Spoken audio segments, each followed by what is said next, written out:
Allora, torniamo in diretta alla nostra edizione straordinaria. Vi ricordo le parole del ministro Franceschini. Più di 50 chiese hanno subito danni. Abbiamo presentato un emendamento che consente di estendere l'art bonus, le donazioni, facciamola semplice, l'incentivo fiscale per chi dona per il recupero dei beni culturali anche a tutto il patrimonio ecclesiastico di Venezia. Lo ha detto il ministro dei beni culturali Dario Franceschini, poco fa, tra l'altro in diretta su Antena 3. Allora, due cose importanti ancora. Oggi a Chioggia l'acqua ha toccato una punta di 150 cm, mentre martedì era 170. Un disagio immenso, evitabile con il Mose, ha detto il sindaco Alessandro Ferro, anche perché il baby Mose che abbiamo, due piccole paratoie sul canale Vena, che abbiamo è già funzionante a protezione di una minima parte della città, si alza solo a difendere fino a quota 130 cm, quindi è stato scavalcato entrambe le volte. A Jesolo Zoggia, il sindaco, ha convocato una riunione d'emergenza con le associazioni di categoria per fare il punto della situazione a fronte delle difficoltà che sta vivendo il litorale. Torniamo al Lido, ancora il video di Francesca.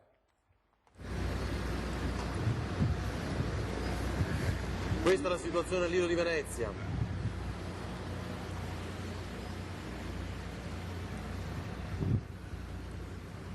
Nell'immagine la nostra telespettatrice Federica, chiedo scusa, ho sbagliato il nome, poi questo è uno scatto di Davide Calimani, un collega dell'attività, si lavora comunque anche con l'acqua alta, Venezia straordinaria, alle 15 si rialza lo scirocco, c'è apprensione. Facciamo vedere cos'è un COC. Come funziona il COC, Centro Operativo Comunale, vediamo l'emergenza. Facciamo vedere cos'è un COC, perché chiaramente non tutti i telespettatori sanno cos'è un COC.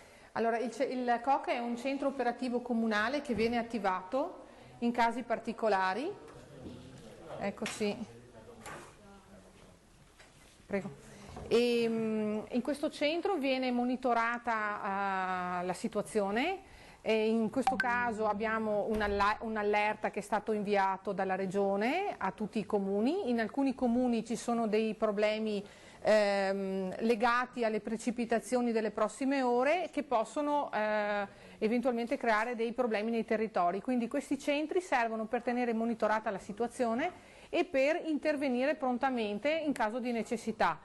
Facciamo anche un'azione preventiva perché in alcune situazioni andiamo magari anche a contattare se ci sono cittadini da allertare senza voler allarmare nessuno, però metterli al corrente che potrebbero esserci dei punti di criticità magari in qualche ora della giornata. Ecco, qui gli operatori, in questo caso gli scout, stavano proprio telefonando alle aziende che sono vicino al Brenta. Diciamo, allora abbiamo intanto per fortuna la collaborazione di tante associazioni della protezione civile e qui abbiamo un esempio quest'oggi, vengono avvisati coloro che hanno magari abitazioni o attività sui punti, nel nostro caso lungo il percorso del Brenta, che potrebbero magari avere degli effetti con un innalzamento delle acque che possano provocare eventualmente piccoli allagamenti o cose di questo genere. Ecco, in generale voi preferite essere più prudenti che no, cioè a volte la popolazione non comprende i vostri allarmi e magari la chiusura del ponte in via precauzionale. Esatto, questo vale non solo per noi ma a partire dalla Regione e dalla Prefettura che si è attivata ancora ieri pomeriggio. È meglio prevenire, quindi dire è possibile che ci siano dei fenomeni importanti, attiviamoci perché così se dovessero accadere siamo pronti. Per quanto riguarda il ponte noi abbiamo una soglia di attenzione maggiore perché come ben sapete il ponte non è in condizioni ottimali, abbiamo metà stilate che sono ancora danneggiate, quindi non sono ancora state ripristinate e proprio per questo se l'acqua raggiunge una certa soglia in automatico parte un allarme, vuol dire che il ponte verrà chiuso per lo stretto tempo necessario, verrà chiuso al passaggio dei pedoni. Allora, così avete sentito Tamara Bizzotto, assessore alla sicurezza e protezione civile del comune di Bassano, nell'intervista di Angelo Cimarosti pochi istanti fa.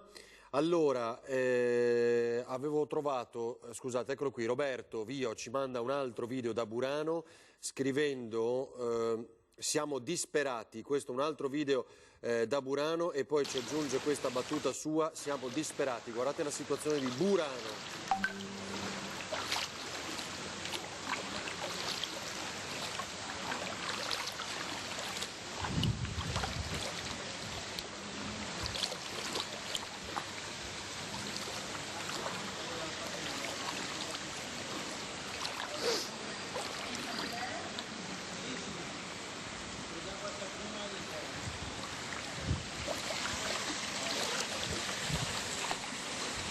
Prepariamo Tiziana Bolognani dalla montagna. Poi.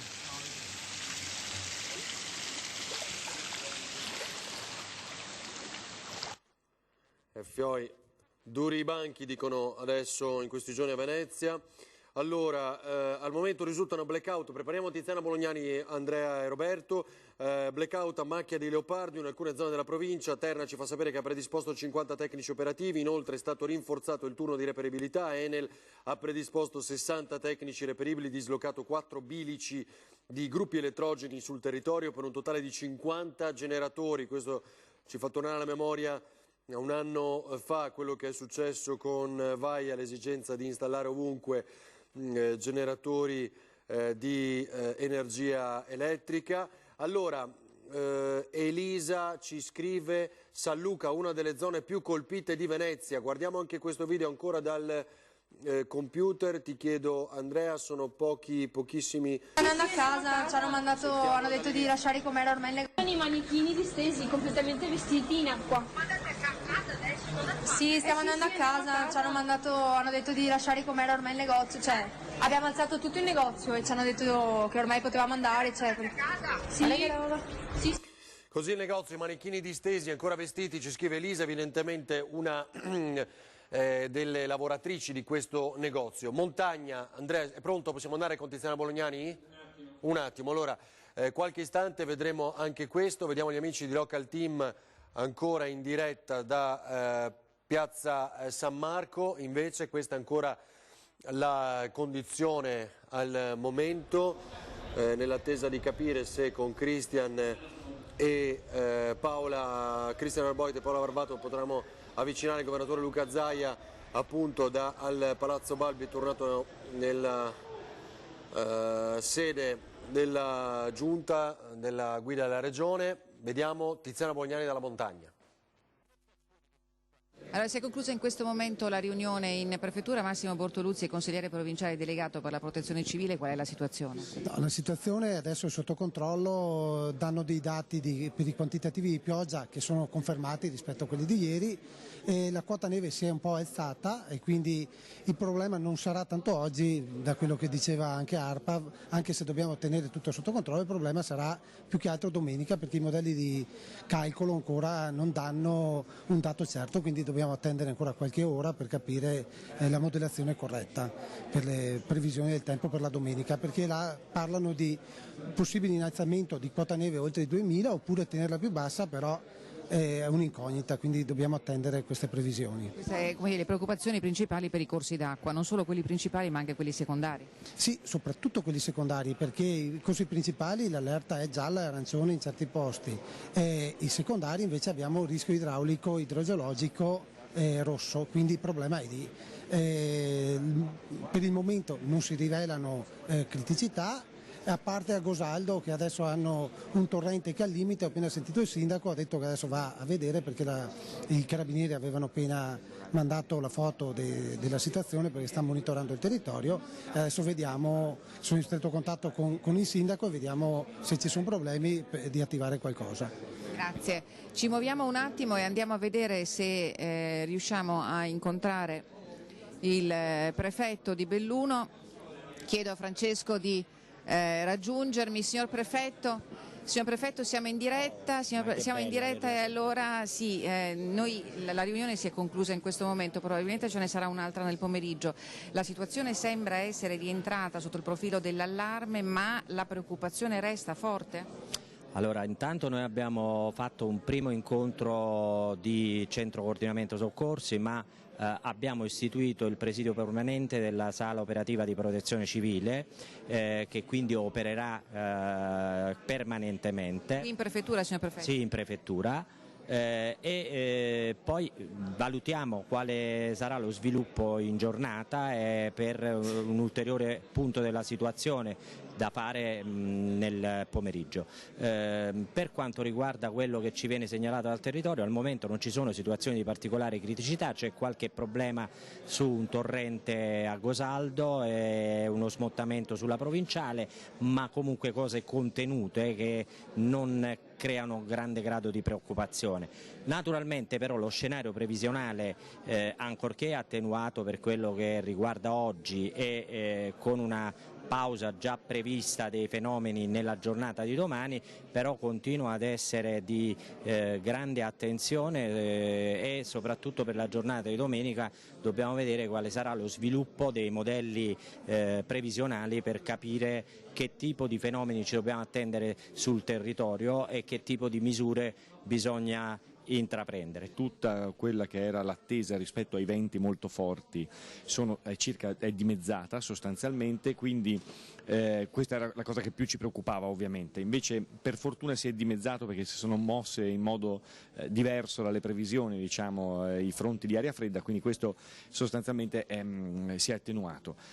Questo non vuol dire che non ci siano raffiche di vento anche molto forti. In questo momento la protezione civile sta rimuovendo alcuni alberi nella zona del Castionese, quindi ne sono venuti giù e anche alcune strade sono state interrotte, quindi si sta lavorando su questo. A fronte di questo io penso anche i colleghi, ma non posso parlare per gli altri sindaci, ovviamente credo che domani daremo l'apertura delle scuole perché non c'è una motivazione così forte per tenerle chiuse. Stiamo facendo invece delle valutazioni per le manifestazioni di domenica che invece è probabile che vengano a questo punto annullate. Assessore Zata, ci dice qual è la situazione a Feltre? Sì, criticità grosse non ce ne sono, noi siamo attivi comunque col COC, abbiamo predisposto anche presso la caserma Zanettelli un presidio per la fornitura di sacchi in sabbia, a parte qualche legamento, a parte qualche schianto di segnaletica verticale, problemi non ce ne sono. Si evidenziamo un po' l'ingrossamento di alcuni corpi idrici, quindi stiamo monitorando, probabilmente ci renderà necessario qualche piccolo sghiaiamento, comunque siamo attivi, siamo sul pezzo e ad ora problemi grossi non ce ne sono. Va bene, allora così la situazione nel racconto di Tiziana Bolognani, grazie dalla montagna, preoccupazione in realtà comunque l'hanno detta per le prossime ore. Vediamo la diretta di Piazza San Marco ancora in questo momento, sensibilmente calata la marea come vedete rispetto a quello che abbiamo documentato in diretta nell'intera mattinata anche di oggi, ma resta la preoccupazione. Vediamo che cosa succede con lo scirocco tra 50 minuti, 126 centimetri in questo momento la marea. Prima di andare da Lorenzo Maier che ci segnala ancora la chiusura intero centro al Lido, mi pare di capire. Ilaria, dove sei Ilaria? Sì, Ferdinando, mi vedete? Sì. Siamo appena usciti dalla sede del comando della polizia locale, vi volevo far vedere la situazione dell'acqua che in realtà si è anche abbassata rispetto a prima. Sì. Però quello che vi voglio far vedere è che è iniziato a piovere adesso, mentre prima non pioveva, adesso è iniziato a piovere. Questo non aiuta moltissimo la situazione, però come abbiamo sentito anche prima con l'assessore D'Este e col comandante Agostini, quello che preoccupa è il vento, dunque non ci resta che aspettare quanto ci hanno detto, quindi intorno alle 15 per capire se il vento effettivamente cambierà in maniera tale da poi influire appunto sulla marea e quindi aumentare quello che può essere il picco, come è successo l'altra sera, anche se comunque continuano a ribadire il concetto che non dovrebbe essere una situazione particolarmente preoccupante, almeno fino a domani, o comunque non più preoccupante di adesso. Quello che ti volevo dire è che noi a brevissimo saliremo proprio su una barca, quindi te lo confermo. In circa 10 minuti dovremo essere a bordo. Bene, allora Ilaria, se potete resta collegata con noi, ti prego, tu e Paolo Bottero, faccio vedere Gino ci manda un video da Murano, dice anche noi qui stiamo soffrendo, certo abbiamo raccontato tra l'altro duramente colpita Murano dalla prima ondata, quella di martedì notte insieme a Pellestrina e Venezia. Murano.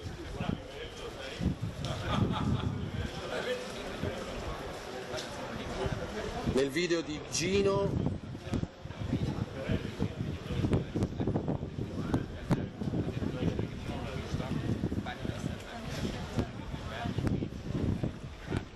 questa la situazione a Murano. Andiamo ad altri video perché vedo che continuano ad arrivare. Attenzione Ilaria che il microfono è sempre aperto.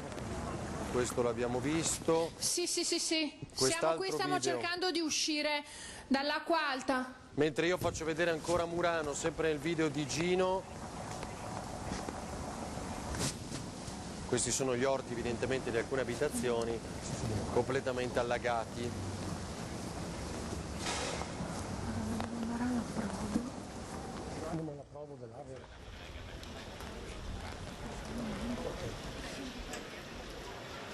Allora, volevo solo far vedere perché ne sono arrivati altri.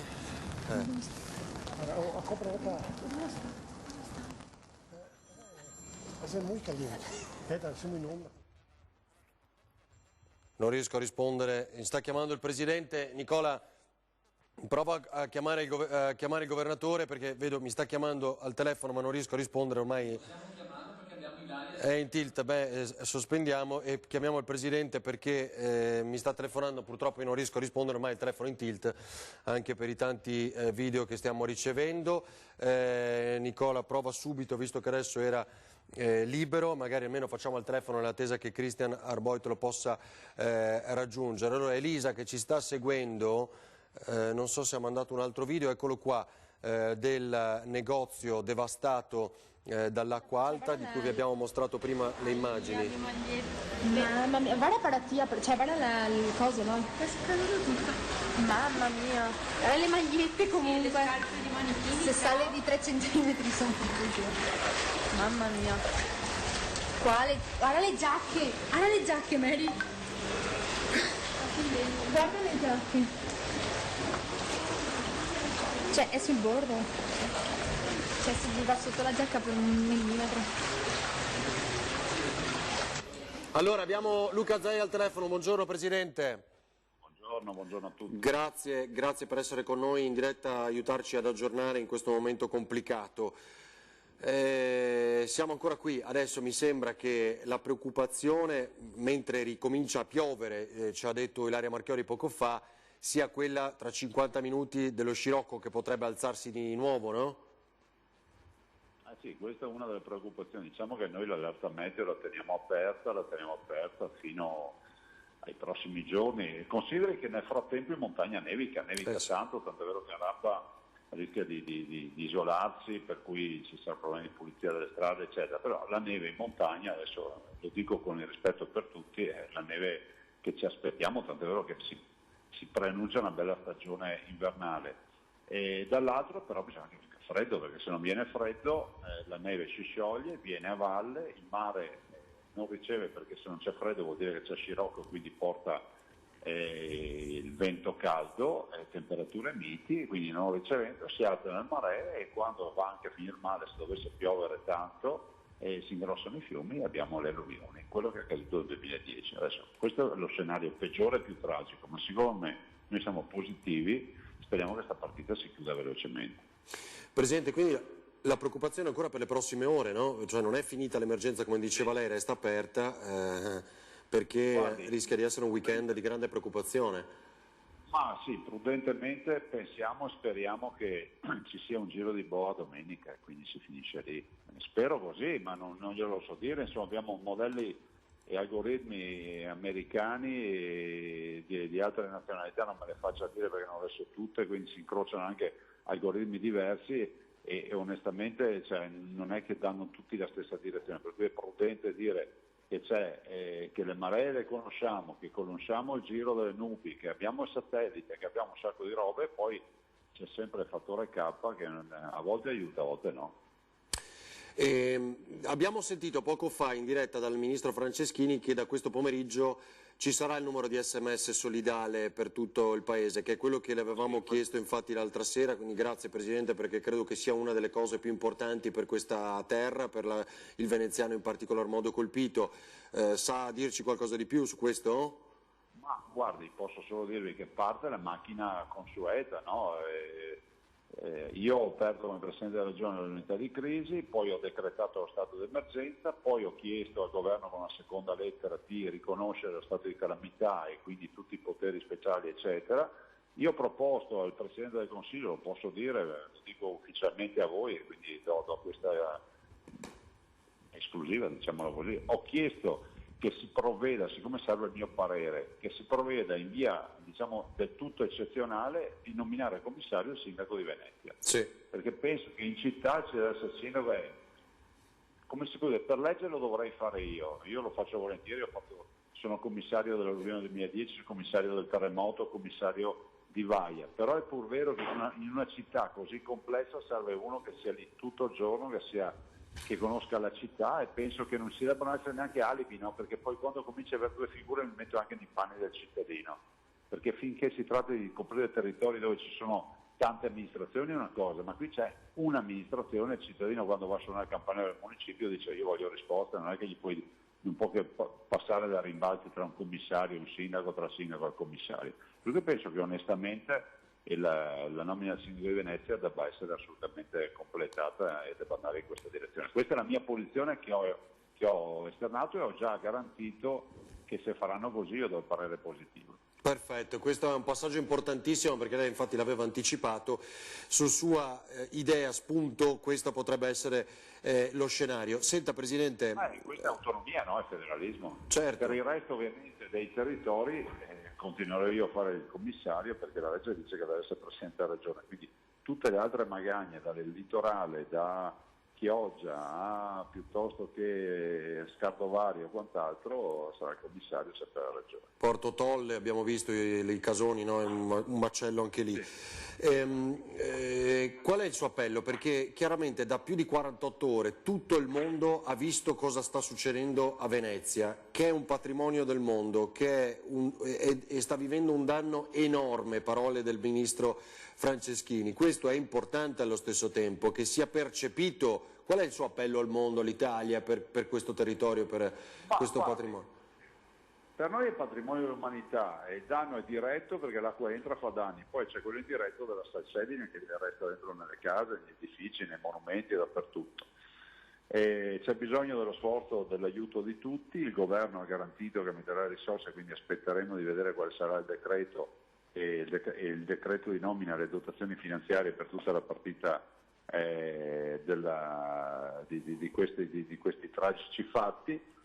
Dopodiché Venezia deve essere messa in sicurezza. Mi lasci dire due parole sul Mose. Guardi, io non posso accettare che ci sia gente, perché deve dare aria alla bocca e non connette il cervello con la bocca, che spari delle autentiche cazzate, me lo lasci dire, sul Mose. Allora, capiamoci subito, il Mose è un sistema di dighe mobili pensato negli anni 70, l'incarico per la progettazione è del 1984, invito anche i tanti veneziani che mi ascoltano di prendersi nota delle date, perché tra la totalità delle persone per bene c'è sempre qualcuno che poi dice cretinate. 1984 incarico a progettare, 1989, le dico le date a memoria, ecco, nell'84 per capirci io avevo 16 anni e andavo alle superiori, 1989 progetto preliminare, ero al primo o al secondo anno di università a Parma, 1992 progetto definitivo, cioè il progetto che oggi è in acqua è del 1992, io ero all'università.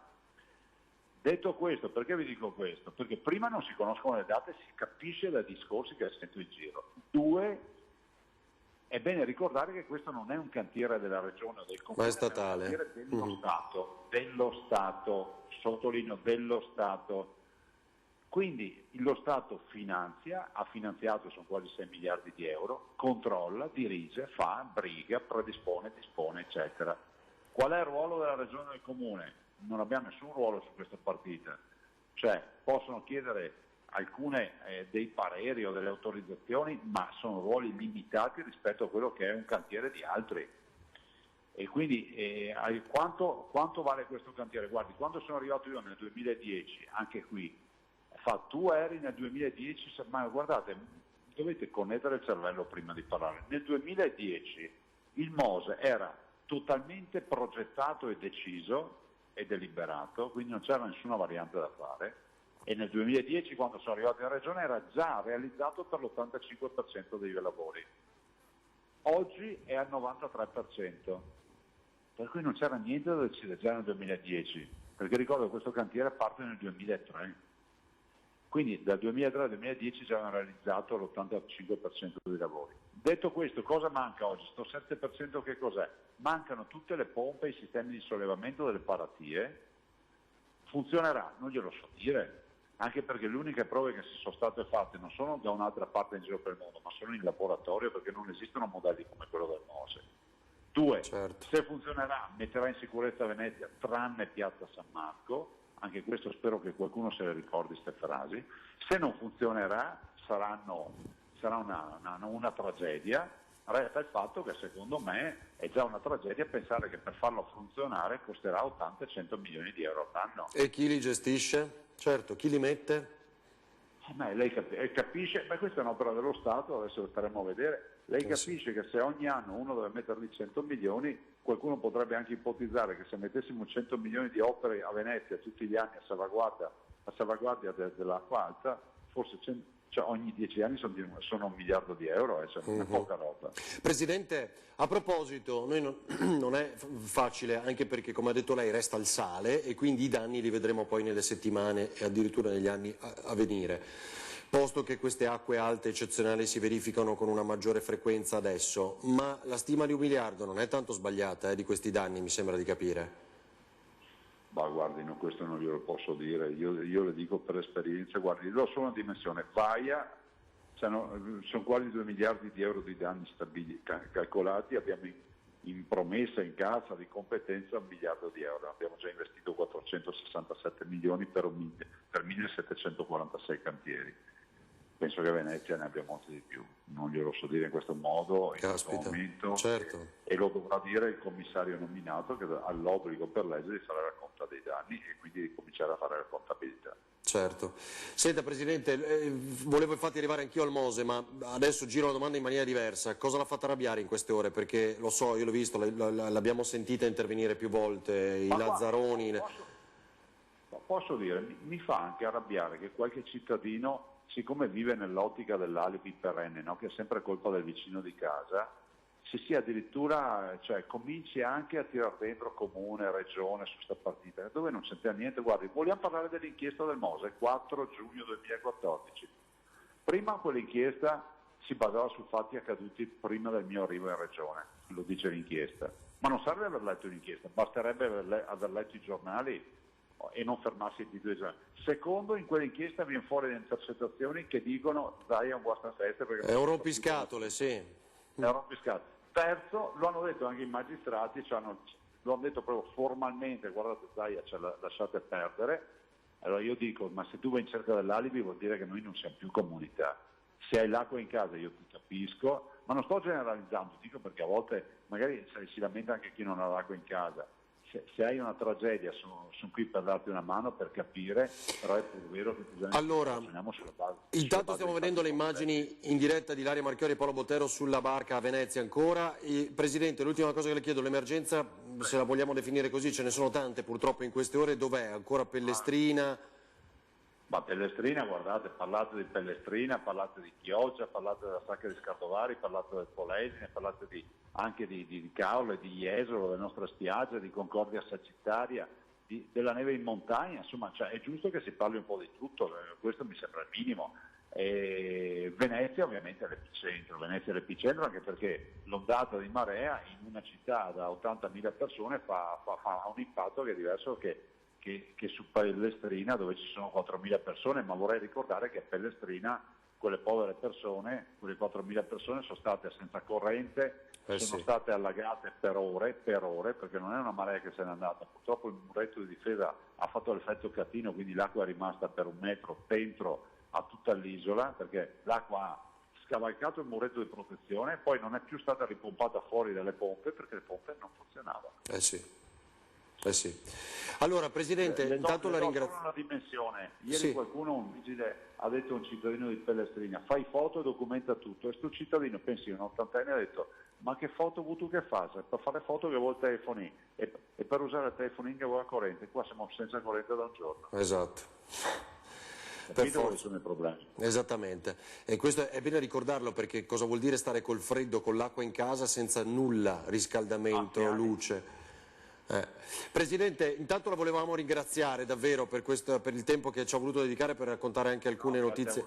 Grazie a voi per il servizio, me lo lasci dire, grazie a voi per il servizio che fate. Come al solito Rete Veneta, Antena 3 sono in pole position sulle tragedie e ormai siete la televisione della protezione civile per noi, cioè, anche se magari non vi piace, non vi paghiamo, va bene così. Grazie. Dovere, il nostro lavoro. Presidente, amiamo questo territorio, lei lo sa molto bene, e la gente che ci vive. Le volevo chiedere l'ultima cosa, appunto, a maggior ragione noi siamo a disposizione, quindi qualora avesse bisogno, anche tramite il suo staff, i tecnici, di far sapere notizie, noi siamo qui, va bene? Grazie, buon lavoro. Grazie davvero, buon lavoro a lei Presidente. Era Luca Zaia, governatore del Veneto, importantissimo quello che ha detto. Subito da Ilaria Marchiori, Paolo Bottero. Ilaria? Un attimo. Ok, un attimo, ho capito, grazie Andrea. Adesso appena è possibile, perché le immagini le vediamo, giustamente hanno atteso alcuni minuti perché si potesse terminare il suo intervento il governatore Luca Zaia. Intanto abbiamo anche Pellestrina, quindi tra poco la faremo vedere, proprio perché come Chioggia che abbiamo mostrato, come Murano Burano eccetera eccetera, la zona di Porto Tolle che abbiamo visto molto bene nei giorni scorsi, era fondamentale che ci si rendesse conto di quello che sta succedendo, e quando ho chiesto quali sono le emergenze avete capito che appunto il governatore ha citato quasi ogni latitudine di questo, quasi ogni angolo di questa regione, di questa zona colpite. Allora Ilaria, eccoci qua, subito da voi. Sì, eccoci qui. Allora siamo riusciti a salire a bordo del motoscafo di Luca De Marchi, che è stato davvero gentilissimo, e tra l'altro dice che lo fa perché vuole contribuire a tutto il lavoro che stiamo facendo ormai da giorni in diretta costante, quindi innanzitutto direi che lo ringraziamo perché sta facendo anche lui un grande lavoro. Benvenuto Luca. Grazie, come buona parte dei miei colleghi stiamo cercando di dare un contributo, insomma, in questa situazione di emergenza, quello che possiamo. In questo momento ci siamo fermati alla Cadoro, adesso Paolo vi farà vedere a che punto è l'acqua. Lasciamo parlare le immagini perché Luca è una situazione veramente incredibile. Tragica. Adesso l'acqua sta calando, però vedi è ancora alta, è ancora un disastro. Ecco, lei è passato qui già più volte, insomma, da questa mattina, e da quanto tempo più o meno la situazione acqua alta è così? Qui è proprio a zona anche Cadoro. Guarda, ti dico, vedi, non riusciamo, facciamo anche fatica a tenere ferma la barca, vedi che... Sì, e stiamo facendo fatica a tenere la barca perché il vento sta aumentando. La corrente anche. E la corrente ovviamente, quindi ci avviciniamo sempre a quell'orario di cui ha parlato prima l'assessore destra e il comandante Agostini, delle 15, quando dicevano di dover tenere sotto controllo questo vento, e mi sembra, Luca, che l'acqua sta calando ma il vento sta aumentando. Il vento, adesso qui non ce ne accorgiamo più di tanto perché siamo, diciamo, riparati in Canna Grande, però dopo quando usciamo vedrai in bacino di San Marco è diversa la situazione, c'è ancora scirocco forte. Ecco, è scirocco, è il vento di scirocco quello che sta preoccupando, perché è proprio questo tipo di vento che non sta permettendo all'acqua di scendere velocemente, giusto? Non defluisce, quindi rimane dentro in laguna e rimane alta. E anche il fatto che continui a piovere non aiuta. Cioè, si aggiunge tutto, guarda. Purtroppo sì, situazione tragica, guarda che sta anche cominciando a piovere ancora più forte, vedi? Niente, speravo che rimanesse, che almeno si schiarisse, invece no.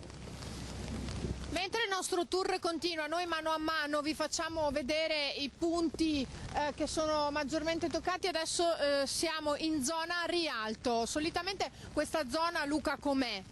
Dal punto di vista, insomma, dell'acqua alta? No, cioè il Rialto diciamo, è una zona bassa perché qui adesso c'erano dei punti dove vedi per via degli edifici del ponte è molto bassa, vedi che ancora c'è l'acqua, ancora qua che in certi punti ancora supera il livello. Purtroppo è questa situazione. Abbiamo visto anche poche ore fa come l'acqua fosse alta anche nella zona dei Tre Ponti, zone che solitamente non vengono toccate. Esatto, basta vedere qua. Guarda. Ecco qui, vedete dalle immagini questa zona completamente sommersa. Sì. E qui sono ormai ore che l'acqua sta sommergendo, quindi quasi dalle 10:30 che c'è l'acqua che sommerge la riva, non sta andando giù. Questo è preoccupante. Ecco, l'acqua non scende, sta andando giù, o meglio scende ma davvero lentamente, proprio lentamente, mentre insomma di solito sarebbe già defluita, no? Quindi io poche volte ho visto dopo tante ore che l'acqua doveva scendere, è ancora qua. Ecco, adesso stiamo per passare sotto il ponte, vediamo un motoscafo della polizia locale, sono pochissime le barche che si vedono in giro, Luca. Sì, noi stiamo lavorando e ripeto abbiamo anche dei servizi, come si può dire, prenotati, dobbiamo muoverci, vedi che riusciamo in qualche maniera quando possibile. Cerchiamo di portare i veneziani, dargli un passaggio quando è possibile. Ecco, parliamo bene di quello che avete iniziato a fare proprio da martedì, quando è arrivato questo picco di marea di 187 centimetri. Voi avete subito preso una decisione, quella di dare una mano era la vostra priorità? No, guarda, allora, è stata tutta una cosa spontanea perché, ripeto, è cominciato martedì la gente che si vedevano abbandonati sui pontili, così, più di qualcuno di propria iniziativa ha cercato di dare un aiuto a questa gente che era anche isolata e poi si sparge la voce, quindi adesso ci siamo un pochino organizzati e in qualche maniera, quando possibile, ripeto, riusciamo e diamo un passaggio ai veneziani, anche se abbiamo, come ci sono prima, dei clienti stranieri che hanno già una prenotazione, se c'è il veneziano che va in Piazzale Roma, ben venga e gli diamo questo passaggio. Voi state dando la priorità ai residenti praticamente? Chiaramente guardi, il problema è questo, che noi cerchiamo di dare un servizio a tutti, quindi certo se c'è, ripeto, un veneziano sul pontile e stiamo caricando anche il turista perché aveva già pagato eccetera, il veneziano sale e non paga. Avete sentito, mi sentite in studio? Certo, noi vi stiamo seguendo. Sì. Bene, allora avete sentito dunque, i tassisti hanno detto diamo la priorità ai veneziani.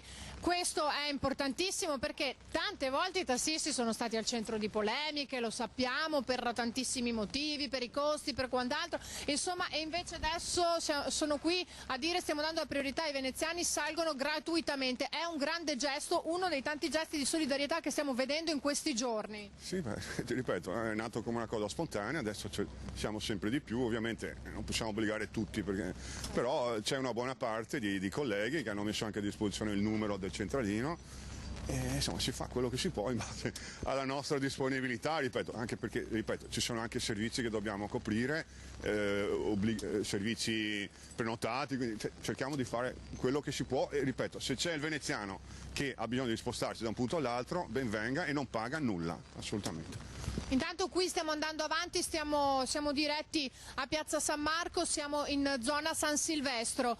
Allora, la pioggia sta continuando a scendere molto forte, quindi è davvero battente.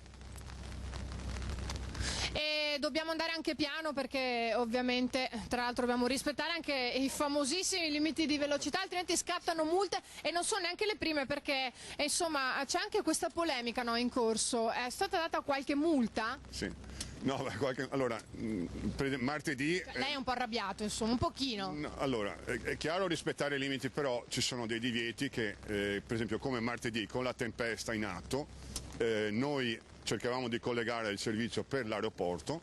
All'aeroporto, purtroppo, con la tempesta, con il vento, si sono staccate tutte le reti messe lato est della laguna ed erano... Abbiamo visto anche tanti video, quello che è successo. Esatto, il problema è che i legni magari puoi anche vederli, le reti che sono anche a mezz'acqua costituivano un vero pericolo. Il problema era che noi per collegare l'aeroporto, avendo i canali chiusi per via dell'acqua alta e tutto il resto, cercavamo almeno di arrivare sani fino all'isola di Murano e passare per Murano, che è un punto strategico. E purtroppo c'erano i vigili che facevano le multe ai taxi che passavano sotto il ponte di Murano. Ripeto, si passava per una questione di sicurezza alla navigazione. Poi vediamo il buon senso di chi di dovere cercare di capire che noi siamo qui per lavorare come i vigili, però noi trasportiamo persone e rispondiamo della loro sicurezza. Quindi sentirsi multato dopo aver rischiato con 7-8 persone o anche bambini, come è successo a me, di prendere una multa, una giornata del genere, ripeto, martedì, con quello che è successo, dà un po' fastidio. Quindi la multa era perché c'erano troppe persone a bordo? No, perché il divieto dopo che la marea supera i 100... Ecco, sì, ricordiamolo, questo perché non tutti lo sanno, ecco, specifichiamolo. È giusto, cioè, che non ci Di che divieto si tratta? Cioè la marea quando supera i 110 centimetri vengono chiusi dei canali tipo Rio Nuovo, il canale di Murano ed altri. Il problema è che il Rio Nuovo va benissimo, chiudo perché possiamo fare il canale grande, però ripeto, ci sono canali che collegano l'aeroporto dove c'erano onde e altre, ripeto, queste reti che costituivano un pericolo alla navigazione perché si impigliano sull'elica, con il vento la barca non manovra più e c'è il rischio di mettere a rischio la vita delle persone, tra cui la nostra, che siccome è la marea, importante. Però... siccome, no, vabbè, tutte le vite ovviamente hanno la stessa importanza, ma siccome la marea stava aumentando a dismisura col vento, insomma questo fattore di cui abbiamo parlato, allora hanno iniziato a fioccare multe. No, beh, adesso arriveranno perché non te la fanno subito, vedremo fra 3 mesi quando arrivano. Come al solito. Ecco, magari in questo senso probabilmente il Comune penserà di fare qualcosa vista l'eccezionalità dell'evento, sì, forse è quello che vi augurate. Parlo di martedì, non parlo di oggi, anche del giorno dopo o di prima, parlo di martedì. Credo che quella sarà una data che non si dimenticherà nessuno, quindi in quel caso sarà abbastanza chiaro. Ecco, un appello anche al sindaco che è così comprensivo e si sta dando da fare. Ecco, quindi ripeto, il nostro contributo cerchiamo di darlo nel nostro piccolo, per quello che possiamo, cerchiamo di fare. Ecco Luca, visto che martedì voi avete caricato tante persone, insomma avete lavorato tantissimo anche voi per cercare di dare una mano in tutti i modi, c'è un episodio particolare che ricorda, che si sente di raccontarci, qualcuno che era particolarmente in difficoltà? Preferisco che siano i cittadini a esprimersi su questa cosa perché sono di parte, quindi potrei dire... ripeto, guarda come stiamo lavorando adesso, martedì anche a un certo punto non era possibile effettuare certi collegamenti, ad esempio con il Lido, anche il canale Giudecca, e abbiamo sospeso il servizio per l'aeroporto perché non si poteva navigare, cioè era pericoloso, così come avviene in certe condizioni estreme, comunque come martedì mi è successo poche volte di vedere una cosa. Poche volte o mai? No, poche volte, ho visto anche di peggio. Io ho subito anche la tromba d'aria, quella di 6 anni fa a Sant'Elena e per fortuna, ripeto, la gente è tanto denigra, per fortuna abbiamo dei mezzi che sono veneziani, fatti a Venezia, con dei motori che sono sicuri, che danno la sicurezza e a volte la potenza per evitare certe situazioni, per poterle... Ripeto, non si può evitare un temporale, una tromba d'aria improvvisa. L'unica cosa che si può fare è scappare via, cioè cercare di evitarla quando vedi che viene avanti. L'unica sicurezza te la dà la spinta del motore. Ecco, grazie Luca. Intanto Luca continua a guidare, continua a portarci perché le condizioni, come vedete anche dalle immagini, non sono certo delle migliori.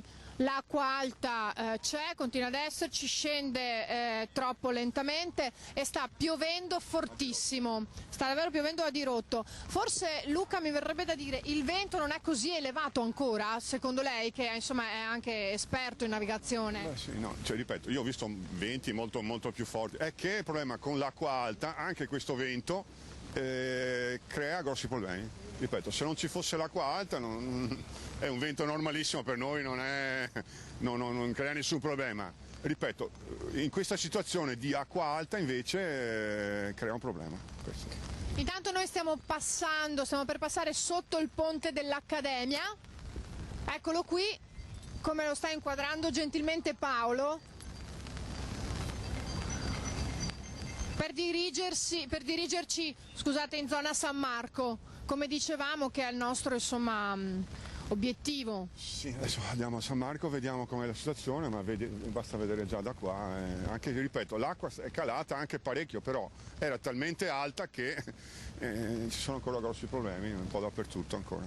Ecco, lei che insomma naviga e frequenta queste zone quotidianamente, la differenza cosa vede e soprattutto cosa sente, cosa prova nel vedere questi scenari? Dispiacere perché vedi una città in balia degli elementi, vedi quanto male può fare l'acqua, che a volte la vedi così come una cartolina, invece bisogna ricordarsi che questo è il mare, è un po' come il nostro lavoro, a volte sembra che ci divertiamo a lavorare d'estate con i turisti, invece non è così, a volte ci sono situazioni di grave pericolo, situazioni in cui bisogna essere preparati, bisogna avere soprattutto un mezzo che ti dia la sicurezza di poter trasportare voi, i clienti, in maniera sicura, perché ripeto, noi portiamo la gente un po' dappertutto, però siamo quelli che vi portano all'ospedale, portiamo la gente all'aeroporto e dobbiamo farlo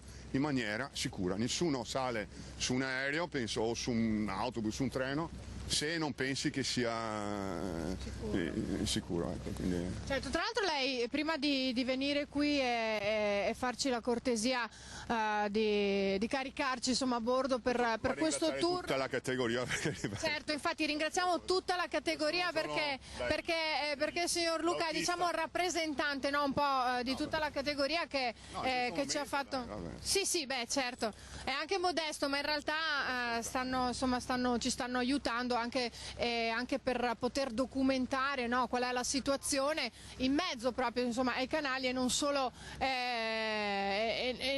dalle altre parti che vi abbiamo fatto vedere finora, quindi ci troviamo proprio in quello che è il cuore della città fondamentalmente, nell'acqua. Sì, qua, vedi, per esempio qua siamo davanti agli alberghi, l'acqua è entrata. Qui siamo davanti proprio al Gritti, all'hotel Gritti.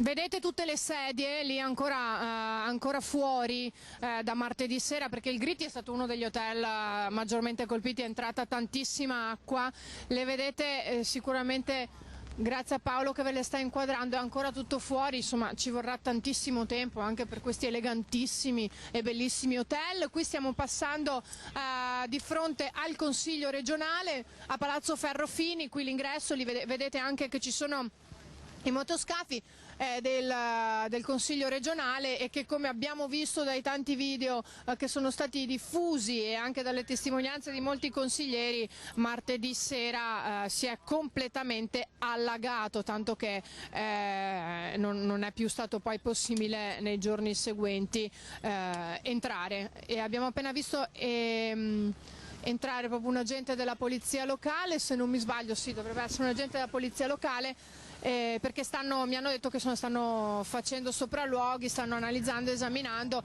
e quindi i consiglieri regionali ora si riuniscono, come abbiamo visto anche nei nostri telegiornali di ieri, a Treviso. Nel frattempo ci stiamo avvicinando sempre di più, insomma, le imbarcazioni che si vedono sono pochissime, le gondole sono ferme, cioè non ci si può muovere. Assolutamente no, ripeto, noi ci muoviamo perché possiamo farlo, avendo i poveri gondolieri purtroppo non possono assolutamente operare con situazioni del genere. Adesso possiamo dire che il vento è girato un po', perché prima, fino a mezz'ora fa, 40 minuti fa, era una situazione di vento molto forte, adesso vedo che è calato parecchio anche. Quindi potrebbe far ben sperare. Adesso vediamo, adesso andiamo più vicino per vedere meglio. Mi sentite dallo studio? Avete sentito cosa ci ha detto Luca? Vai Ilaria, vai. Ecco, essendo insomma un esperto conoscitore della laguna, perché ecco abbastanza, è sempre molto modesto, ma dice il vento rispetto a 40 minuti fa è cambiato e questa è una buona notizia. Ilaria, rispetto a questo è molto importante. Si è calmato. Sì. Allora, chiedo scusa è molto Luca. importante, sì, per quello ho voluto sottolinearlo. Chiedo scusa Luca, anche perché mi hanno colpito le parole, no?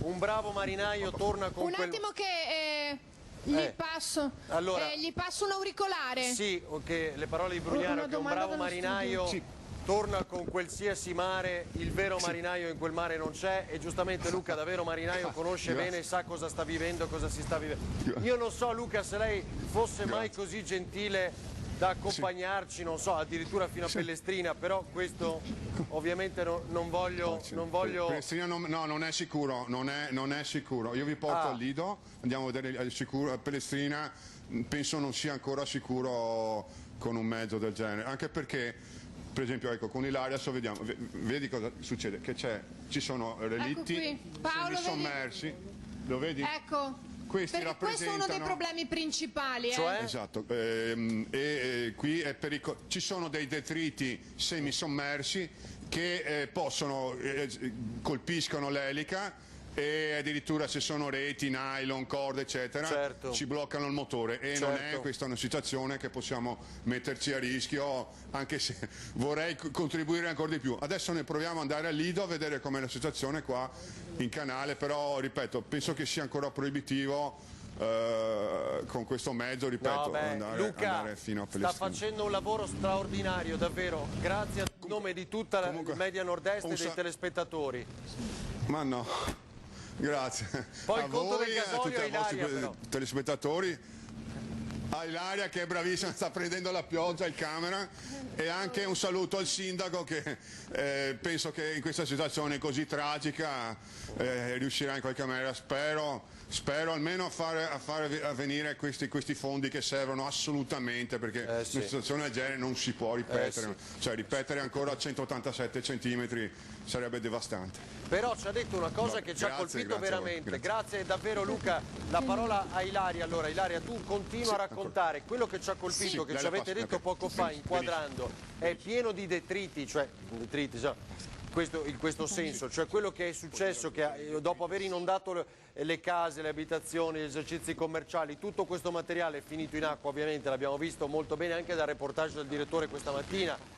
E quello può essere un pericolo anche per chi naviga in questo momento, certo non sappiamo contro cosa si può cozzare e magari rovinare l'elica e quindi poi le imbarcazioni in avaria, però ha detto Luca che fino al Lido ci accompagna, quindi noi continuiamo, Ilaria, a seguirvi in quello che voi ci mostrate e ci raccontate. Stiamo andando fino al Lido.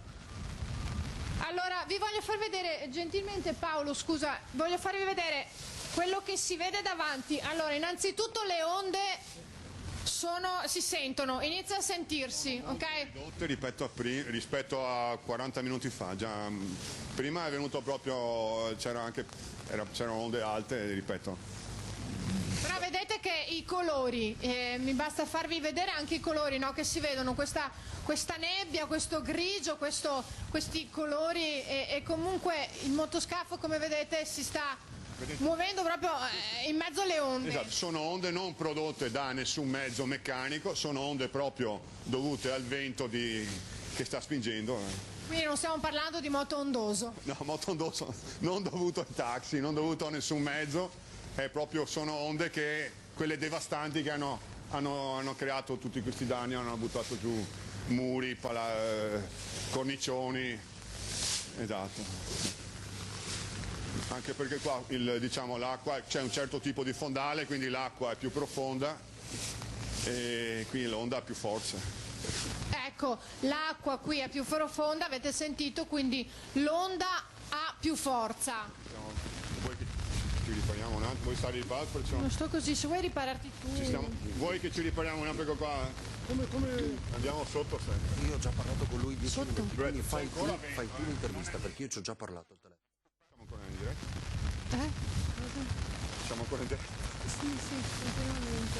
Cioè qui il vento è molto meno, ripeto, questo non è niente, ma in questa situazione impedisce il deflusso normale della marea.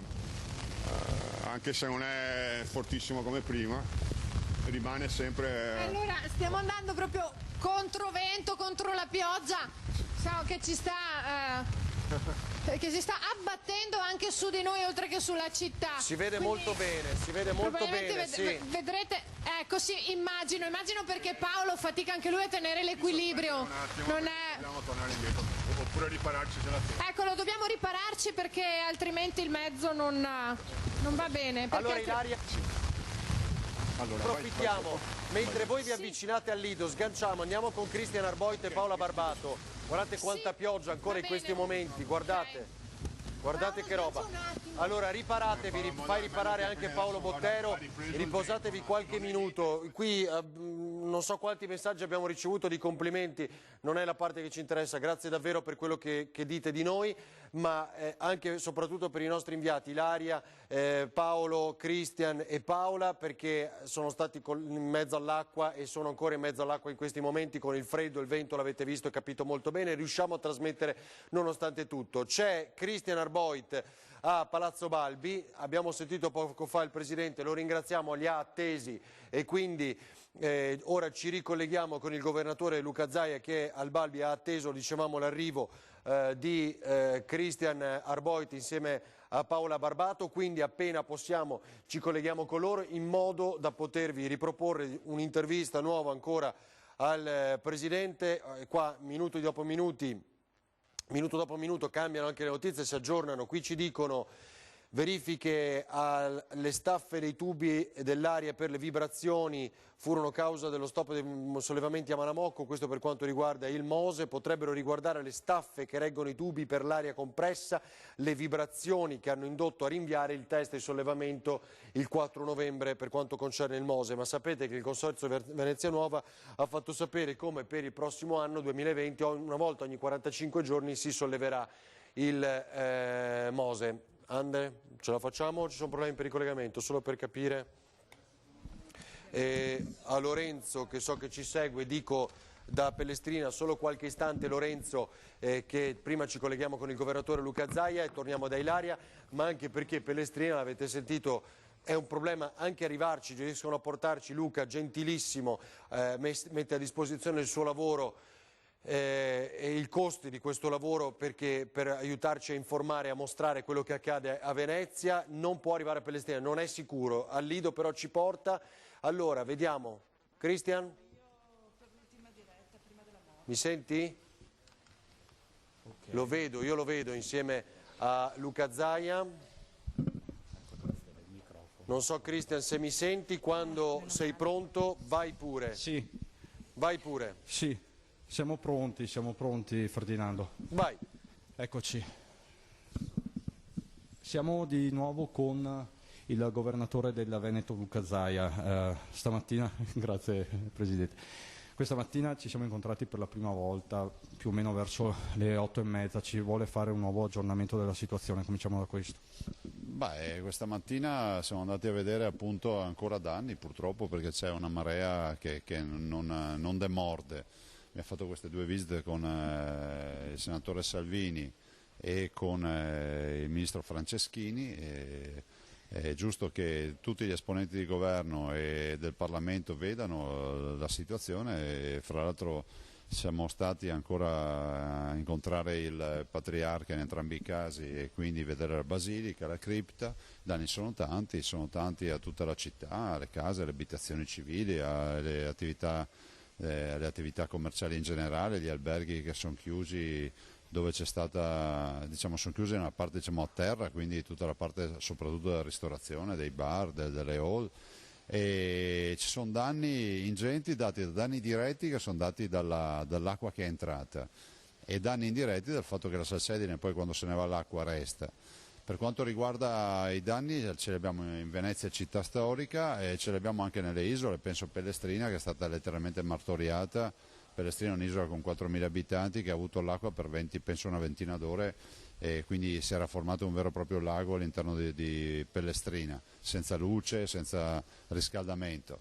Dall'altro il Veneto martoriato con Caorle, le spiagge, Jesolo, Chioggia, il centro di Chioggia, piuttosto che la Sacca di Scardovari, il Polesine, insomma ce n'è, anche quelli che non cito, ce n'è molto.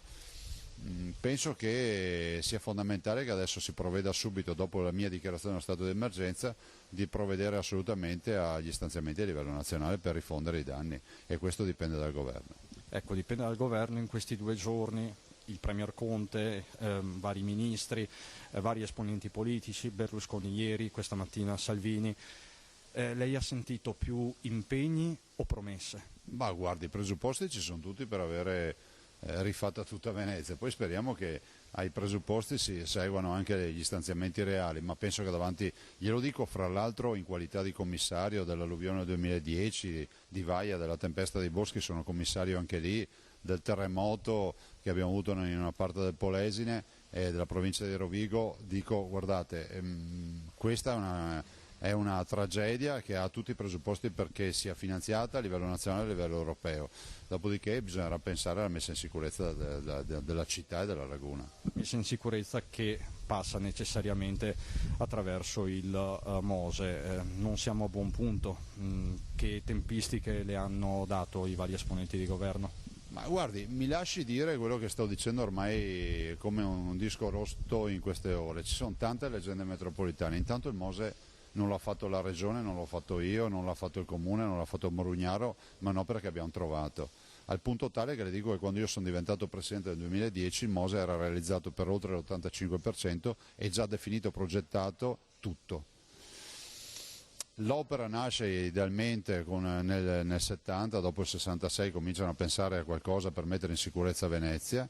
Nel 1984 danno l'incarico della progettazione, nell'89 hanno il primo progetto preliminare, nel 92 hanno il progetto definitivo. Cioè quello che c'è oggi in cantiere, ormai concluso, è il progetto del 92.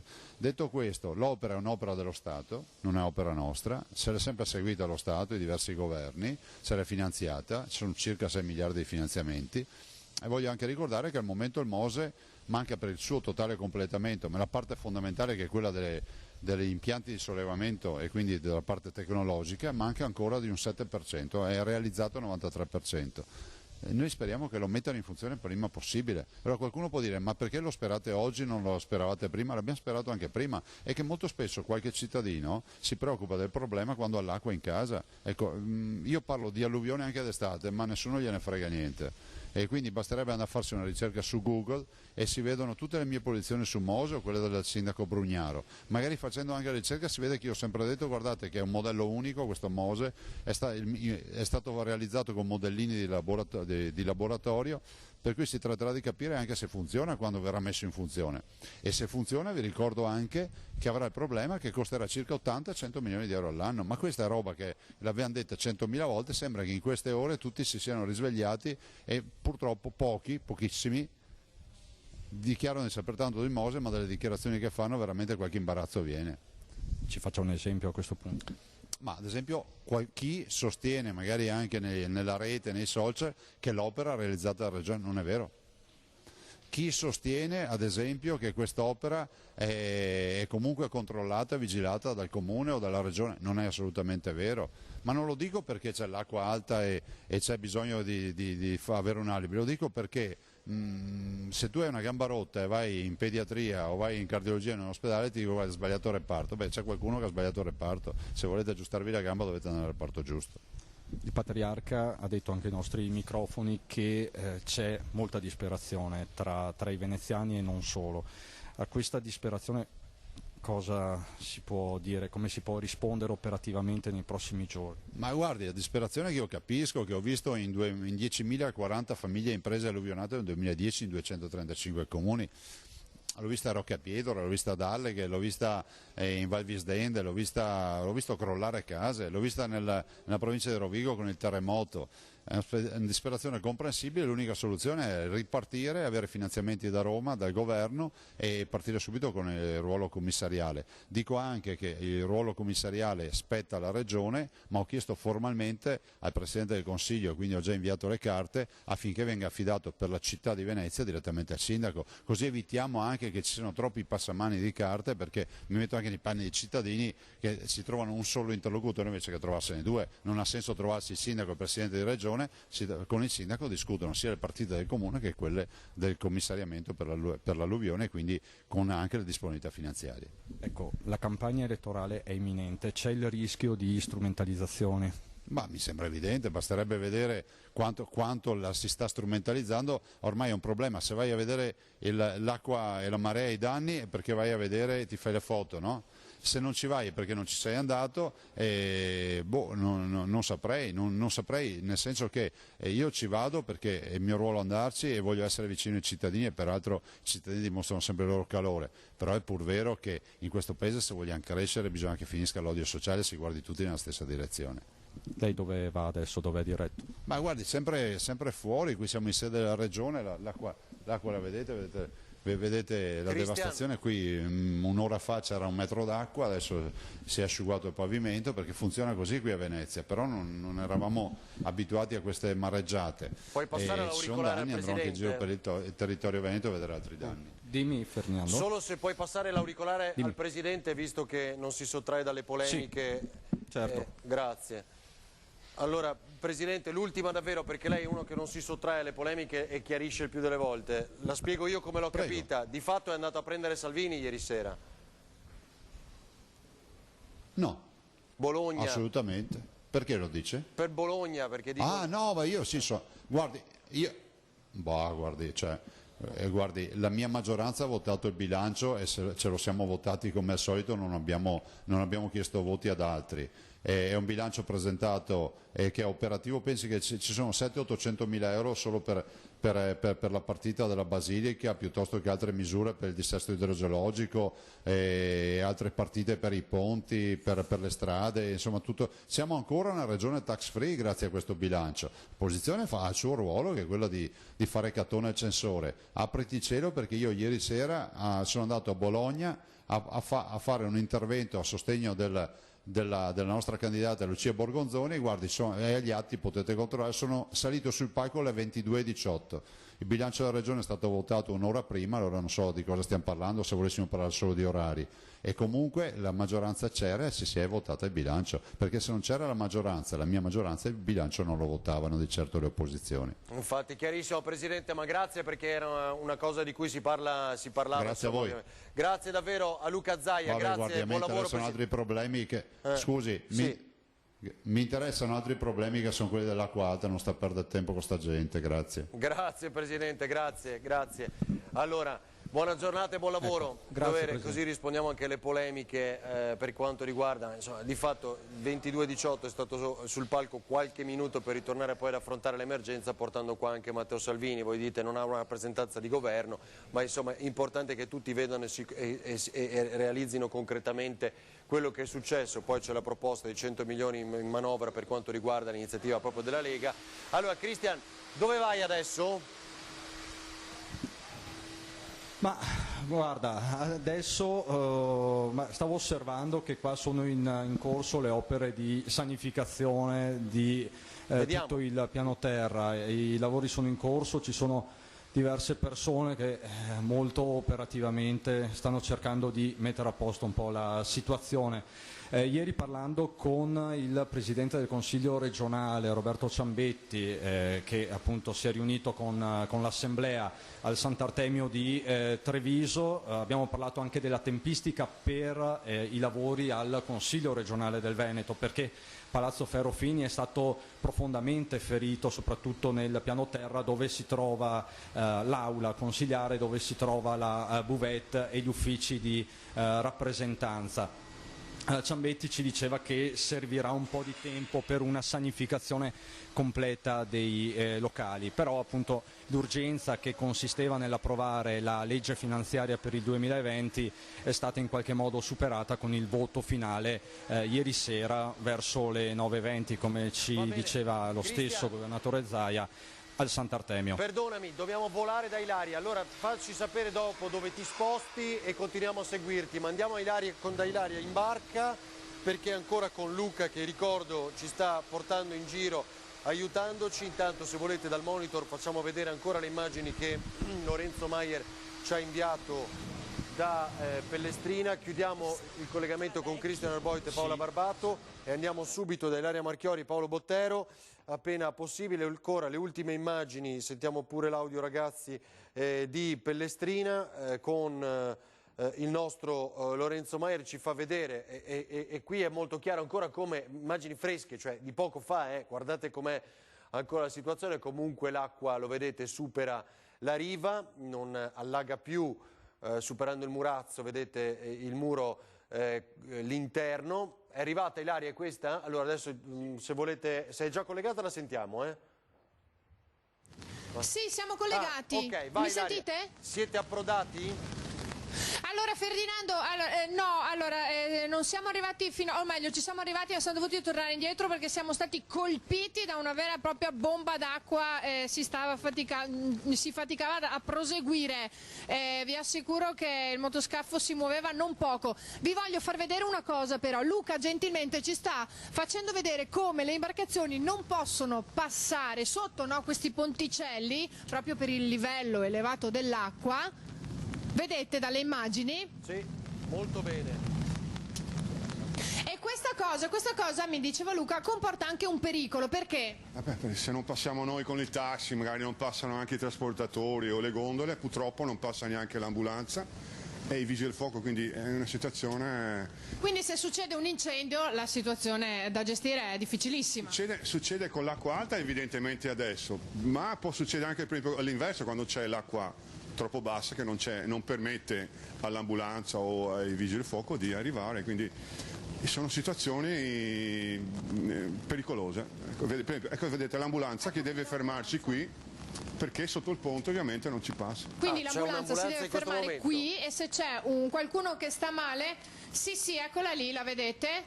Non so se sia qui per qualcuno che sta male o se stia facendo dei giri, ora cerchiamo di capirlo. Magari bisogna portare semplicemente qualcosa, non riusciamo a capire se stanno trasportando qualcuno oppure se debbano prendere qualcuno. Però le difficoltà anche proprio per questi mezzi, no? Soprattutto per i mezzi di soccorso, sono oggettive, no Luca? Sì, tra gli autisti, i portantini, eccetera. Ecco qua, devono fare un intervento, perché abbiamo visto che prendono il defibrillatore, purtroppo. Ah, è un intervento d'urgenza. Sì, stanno prendendo anche una barella, quindi probabilmente dovranno intervenire, sì, d'urgenza. E questa non è certo la situazione migliore. Anche perché devono farlo adesso andando a piedi. Devono andare a piedi per forza. Esatto.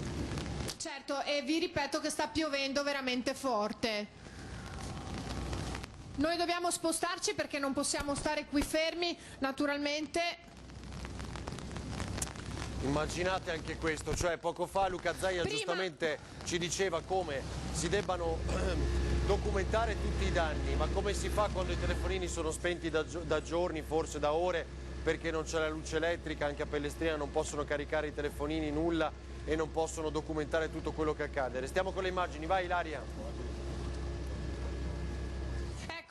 Esattamente, proprio quello che volevo dire e mi hai anticipato. Comunque la buona notizia, almeno finora, innanzitutto sono in costante aggiornamento anche con la cabina di regia al comando della polizia locale, che ha detto che in questo momento la situazione non è d'emergenza e più o meno secondo previsioni. E poi anche Luca mi conferma che insomma vede che sta scendendo, no? A parte la bomba d'acqua che abbiamo preso, il vento è senz'altro più calato. Ha girato un pochino, adesso è molto calato, quindi il deflusso dovrebbe essere più veloce adesso, quindi dovrebbe calare l'acqua in maniera anche definitiva, speriamo.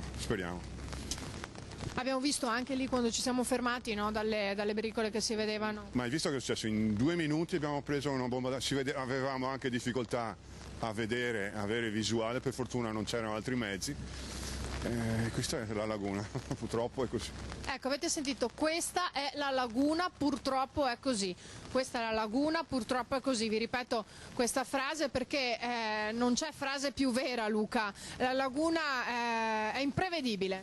Purtroppo vedi che abbiamo anche gente che fa incidenti, non magari per la velocità uno perde il controllo, ma a volte per le condizioni meteorologiche, con il vento, ripeto, con i colpi di trombe d'aria che sono successe, quindi ripeto, è una laguna che bisogna rispettare, amare, per cui noi che ci lavoriamo sappiamo come funzionano le cose. In che modo va rispettata secondo lei? Questa è una domanda da $1 milione. Beh, certo, c'è gente che ci lavora e c'è gente che ci va per divertirsi, è giusto che tutti la rispettano in questa maniera. Trovare un equilibrio secondo me si può trovare, la laguna è anche grande e poi parliamo di Venezia, quindi i rimedi bisogna trovarli assolutamente. Ecco, faccio vedere l'ultima, vedi, ecco qui, guarda. Una cosa pericolosa, quelli sono i legni, i pali, tutti i detriti che da martedì costituiscono purtroppo un pericolo per la navigazione, e questi perché per esempio di notte con il buio non li vedi, con le onde sono semisommersi, abbiamo grosse difficoltà per esempio a portare i mezzi senza il pericolo che vadano a danneggiare le eliche, capito? Certo, perché soprattutto quando è buio non si riesce a vedere, no, questi? Esatto, con il buio è ancora più pericoloso. Sì. Stiamo vedendo le immagini che parlano da sole. Praticamente i mezzi che si vedono sono quelli di soccorso, qualche vaporetto. Mezzi di lavoro, qualche taxi, queste sono tutte barche da lavoro ovviamente. Quindi proprio il minimo indispensabile che possa circolare ovviamente. Certo, sì, giornate così, per forza, ripeto, noi a volte siamo anche costretti a volte anche a sospendere il servizio per le condizioni. Ovviamente il canale grande è un'altra cosa, perché bene o male si riesce sempre a navigare, anche per esempio con la nebbia è un altro problema che ci crea. Quali sono i punti più ostici? Ci sono dei punti pericolosi dove ci sono degli incroci, per esempio tra Murano e le Fondamente Nuove, oppure tra Lido e Sant'Elena, dove purtroppo lì è proprio, bisogna stare molto attenti, bisogna fare molta attenzione, non ci si può distrarre un attimo, ecco, quello sì. Il patriarca Moraglia ha detto: non avevo mai visto uno scenario del genere, c'erano le onde come se si fosse in riva al mare. Sì, con una condizione così tremenda. Ovviamente noi che ci stiamo in barca da un bel poco abbiamo visto che purtroppo avvengono ecco, situazioni rapidamente di libeccio e cose improvvise, soprattutto al canale dell'aeroporto tra Lido e Venezia, in cui magari noi siamo in mezzo e dobbiamo riuscire a passare, quindi sono situazioni che fanno parte del nostro mestiere.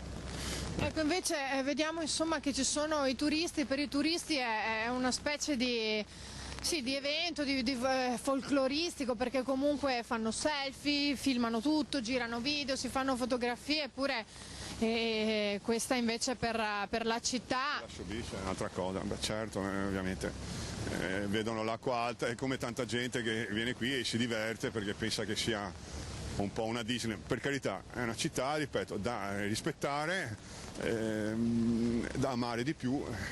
È una città tanto fragile che però si sta dimostrando anche tanto forte sotto vari aspetti. Beh, certo, abbiamo avuto questa eredità dai veneziani e cerchiamo di conservarla in maniera possibile. Ripeto, adesso questo problema dell'acqua alta, perché se si ripete altre situazioni del genere, ripeto, queste sono proprio pericolose. Adesso vediamo come l'acqua sta cominciando finalmente a defluire. Ecco, da dove si vede, Luca? Cerchiamo di spiegarlo un attimo. Noi ce ne accorgiamo guardando, per esempio, vedi, non si vede tantissimo perché non è velocissima, però per esempio vediamo che i detriti adesso si spostano, diciamo, dalla prua verso la poppa, quindi vuol dire che l'acqua sta defluendo.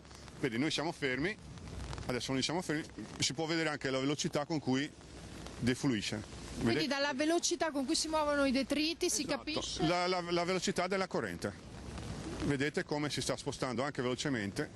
Un po' un problema perché allora Quando l'acqua defluisce rapidamente vuol dire che sale rapidamente, quindi c'è poco anche preavviso.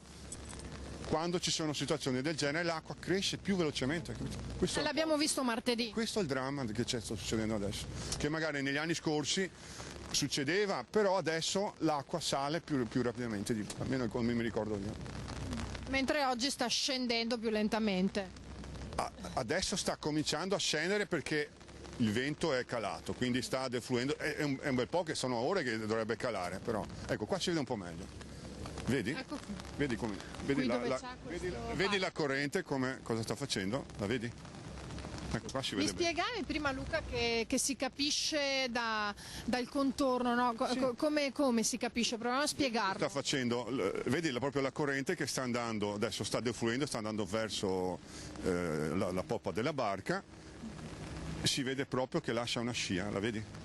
Eccola lì, la vedete la scia di cui ci parla Luca? Questo è un indizio che sta appunto ad indicare il deflusso della marea. Esatto.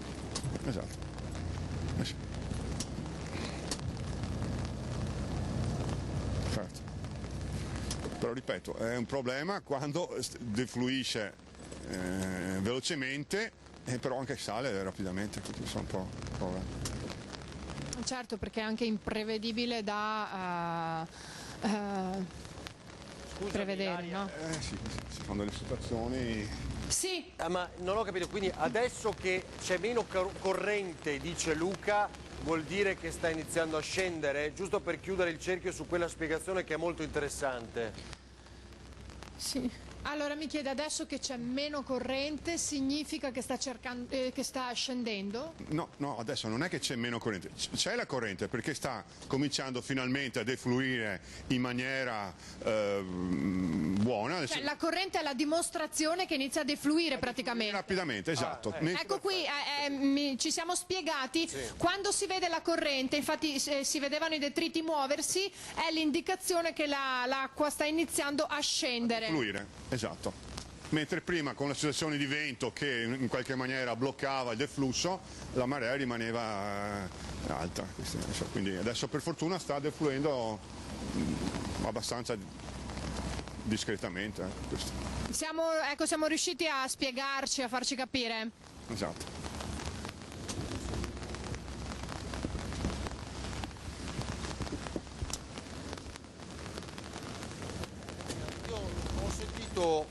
Un tuono fortissimo, non me ne ero reso conto, non so se Andrea Basso riesce a far vedere, interrompendo solo qualche istante. Ce l'ho fatta? Non arriva il messaggio? Sì, noi... Allora, eccolo qua, vi faccio vedere quello che sta succedendo qui a San Biagio. Vediamo, sentiamo l'audio. Perché c'è... Il diluvio, vediamo.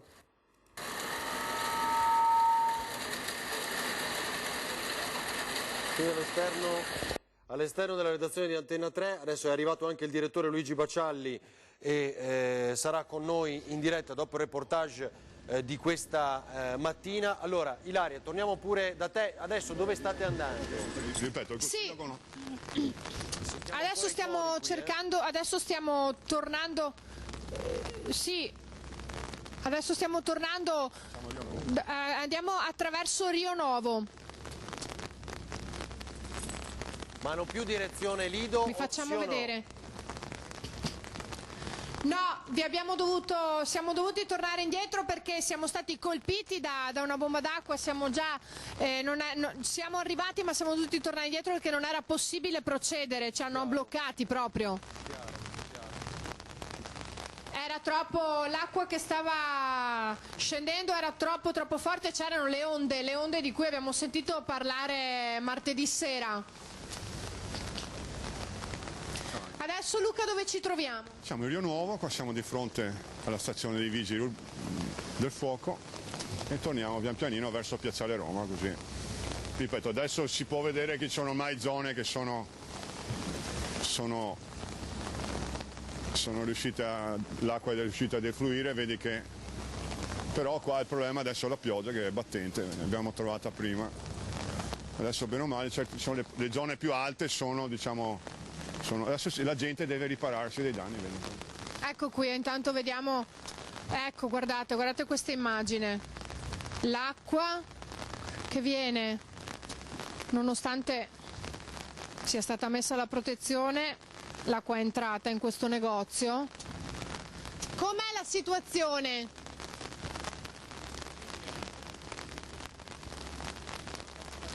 Sì, com'è la situazione all'interno? È entrata acqua ma l'abbiamo risolta. La sta ancora togliendo però.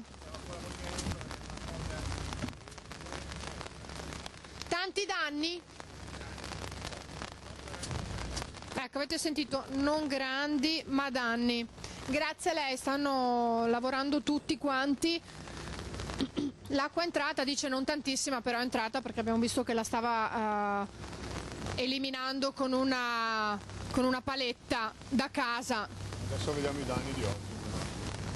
E giustamente Luca dice adesso vediamo i danni che ci saranno oggi. Ci sono stati, adesso vediamo. Qualcosina c'è stato perché insomma speriamo che ovviamente non ci siano i danni di martedì, però l'acqua alta era anche oggi, quindi notevole. Beh, allora i danni di martedì forse in queste zone no, perché comunque l'acqua, l'alta marea si è fermata, non ha raggiunto il picco di martedì sera né è salita con la violenza di martedì sera. Quello che invece è stato il problema principale di oggi, almeno finora, mi viene da dire, è stato questo perdurare dell'acqua alta, no? che non defluisce, no? e ci mette tantissimo tempo. Dunque questo è il problema di oggi, che è rimasta a lungo. E infatti l'abbiamo vista nei garage di Piazzale Roma, l'abbiamo vista nella zona dei Tre Ponti, l'abbiamo vista al comando. Eccolo qui, vedete che c'è l'opera di Banksy sommersa, cioè, con... sì, siamo stati abituati a vederla. Sì. Intanto vi dico, Ilaria, c'è un comunicato del ministro Fraccaro, il governo segue con la massima attenzione la situazione di Venezia e intende affrontarla in maniera organica. La priorità ora è gestire i rischi più imminenti a livello di cedimento delle strutture snelle maggiormente vulnerabili, quali i campanili, come ci diceva anche il Patriarca e il ministro Franceschini. Per questo, dice Fraccaro, d'intesa con il MIBACT, stiamo lavorando a un sistema del Ministero dei Beni Architettonici e Culturali, sistema di monitoraggio satellitare attraverso la rete Cosmo SkyMed, in grado di fornire i necessari warning sulle strutture potenzialmente instabili. Parliamo di strutture potenzialmente instabili, quindi c'è un monitoraggio via satellite di quello che accade a Venezia. Lo dichiara il sottosegretario alla Presidenza Riccardo Fraccaro. Il movimento dei campanili rischia di peggiorare con l'acqua alta di questi giorni e per questo occorre intervenire tempestivamente utilizzando i dati satellitari per mettere sotto osservazione le strutture a rischio. Questa è una grande preoccupazione, quello che ci dice. 5 vaporetti irrimediabilmente danneggiati, 6 approdi semidistrutti, altre ferite inferte dalla mareggiata di martedì ai puntili galleggianti del servizio di navigazione. È un conto approssimativo che si aggira sui 15-20 milioni di euro, quello dei danni patiti solo dalla CTV, la società di trasporto pubblico di Venezia, solo per i vaporetti, completamente da rifare, dice Giovanni Seno, direttore generale della VM. Siamo su una stima di 5 milioni, rifare interamente un approdo poi può voler dire dai 4 ai 6 mesi di lavoro. 6 vaporetti, esatto, è proprio quello. Mi sentite? 5 vaporetti, scusate, irrimediabilimente danneggiati. Prego Ilaria. Anche il direttore Luigi Baccialli. Scusa Ilaria, è arrivato anche il direttore delle televisioni. Buongiorno direttore. Luigi Baccialli con gli stivaloni. Gli stivaloni. Però l'acqua l'ho presa qua fuori. Di tutto questo appena sono sceso dalla macchina mi sono lavato perché viene giù un diluvio universale. Vediamo e sentiamo anche il direttore Luigi Baccialli, che ovviamente segue ininterrottamente da giorni quello che succede alla sua Venezia raccontandolo. Sì, no, il problema, facciamo anche un ragionamento mediatico, no? Sono arrivati tutti in massa per l'acqua eccezionale 1,87, ma va ricordato che in una giornata come oggi, dove si è raggiunto e superato l'1,50, è una giornata di acqua alta normale, cioè sono decenni che l'acqua alta a Venezia fa 1,45, 1,40, 1,50 e si va sotto. Adesso, siccome c'erano i vaporetti sulle rive, le gondole sfasciate e poi ovviamente danni superiori al normale, allora è arrivato il mondo, no? Non soltanto, voglio dire, i leader politici, il Presidente del Consiglio, ma tutta la stampa nazionale e internazionale. Ma voglio dire, oggi è una situazione che si ripete da tantissimo tempo e di cui nessuno si è interessato. Cioè, adesso tutto questo interesse dopo l'acqua altissima ha un senso, ma il problema è che oggi non è anormale, non c'è qualcosa di eccezionale. 1,50 è una misura che solitamente manda sott'acqua il 60% della città con conseguenti disagi, quindi tutti gli esercenti, i negozianti, i cittadini al piano terra da decenni. Finalmente, insomma, con l'1,87 si sono accorti che la situazione stava peggiorando e che quindi finalmente si sono detti tutti disposti ad intervenire a fare questo benedetto Mose. Volevo leggerti una dichiarazione. Allora, sì, certo. Noi di questo ci occupiamo, è normale, però negli ultimi giorni, dice Di Maio, Ministro degli Esteri, il maltempo ha colpito anche Matera, la Puglia e la Calabria. Chiedo ai media di non parlare solo di Venezia, le cui immagini fanno il giro del mondo. Chiedo ai media di parlare anche delle altre località colpite, perché parlarne attira una solidarietà maggiore, lo ha detto Luigi Di Maio su Facebook. Posso, fare un po' di ironia su questa dichiarazione, ma per quanto tempo si è parlato di tutte le altre zone colpite, di tutte le altre calamità, ignorando questo territorio? Ma quante volte abbiamo detto che le reti nazionali, i giornali, la stampa nazionale soprattutto avrebbe dovuto indugiare di più sui problemi e sulle calamità che hanno colpito questo territorio? Tu sei stato protagonista delle inchieste e dei reportage, delle dirette nell'alluvione del 2010, dove noi per giorni abbiamo lavorato, abbiamo dato conto di tutto quel che succedeva nel silenzio assordante di tutte le altre reti.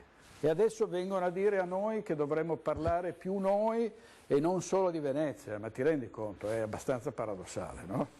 Poi giustamente noi, per nulla legare agli altri, noi ovviamente poi qua ci occupiamo del Veneto, in particolar modo del nord-est, quindi sì, per forza ovviamente, gli altri sono arrivati comunque poi.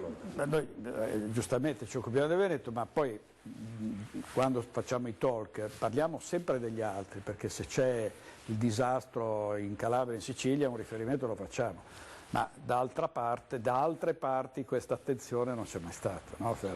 Allora, cosa dici direttore? Torniamo con Ilaria, Ilaria Marchiori. Qui mi dice Lorenzo Maier, poi abbiamo una valanga di video ancora da far vedere, davvero abbiate pazienza, ci sono una marea di telespettatori che ci inviano anche piccoli reportage che ringraziamo.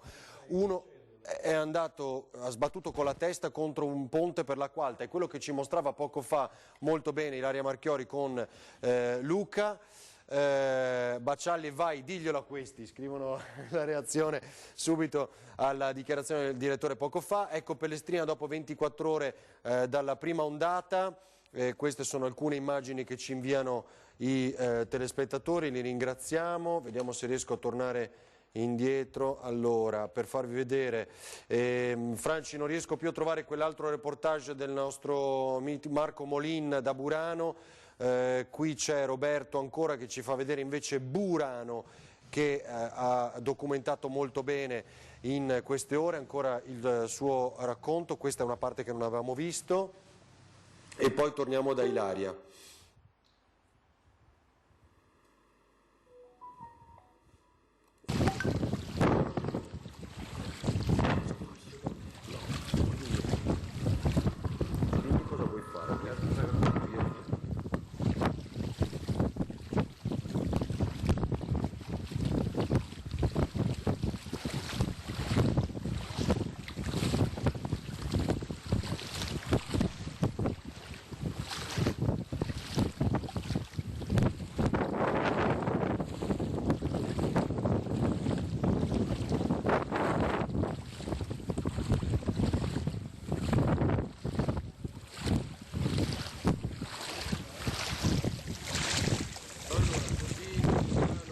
nelle immagini che ci ha mandato Roberto, questa è invece Roberta Scarpa che ci aveva inviato queste immagini di Pellestrina, ancora 24 ore dal disastro, ancora questa è la condizione, molto velocemente poi torniamo da Ilaria davvero, questo è il meteo invece qui, ecco Daniele ci fa sapere, questa è la situazione del Veneto, guardate cosa si sta abbattendo sulla nostra regione ancora in questi momenti, lo abbiamo documentato con Ilaria Marchiori e Luca sulla sua barca con quel diluvio che si è visto a Venezia, abbiamo sentito cosa è successo qua fuori, ogni tanto sentiamo tuonare.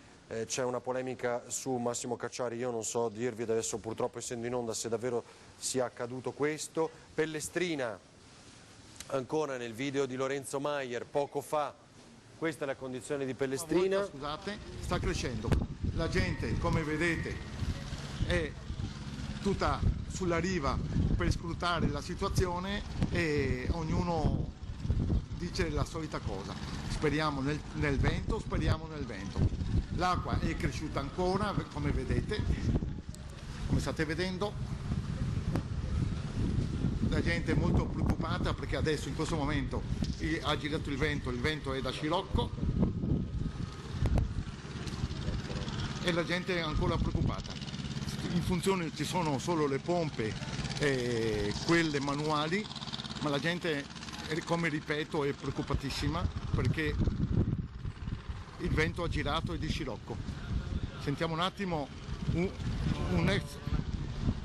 sentiamo le parole anche di tutta la gente di Pellestrina che veramente è triste di queste 2 giornate e la situazione non sta cambiando. Speriamo bene, ci aggiorniamo più tardi.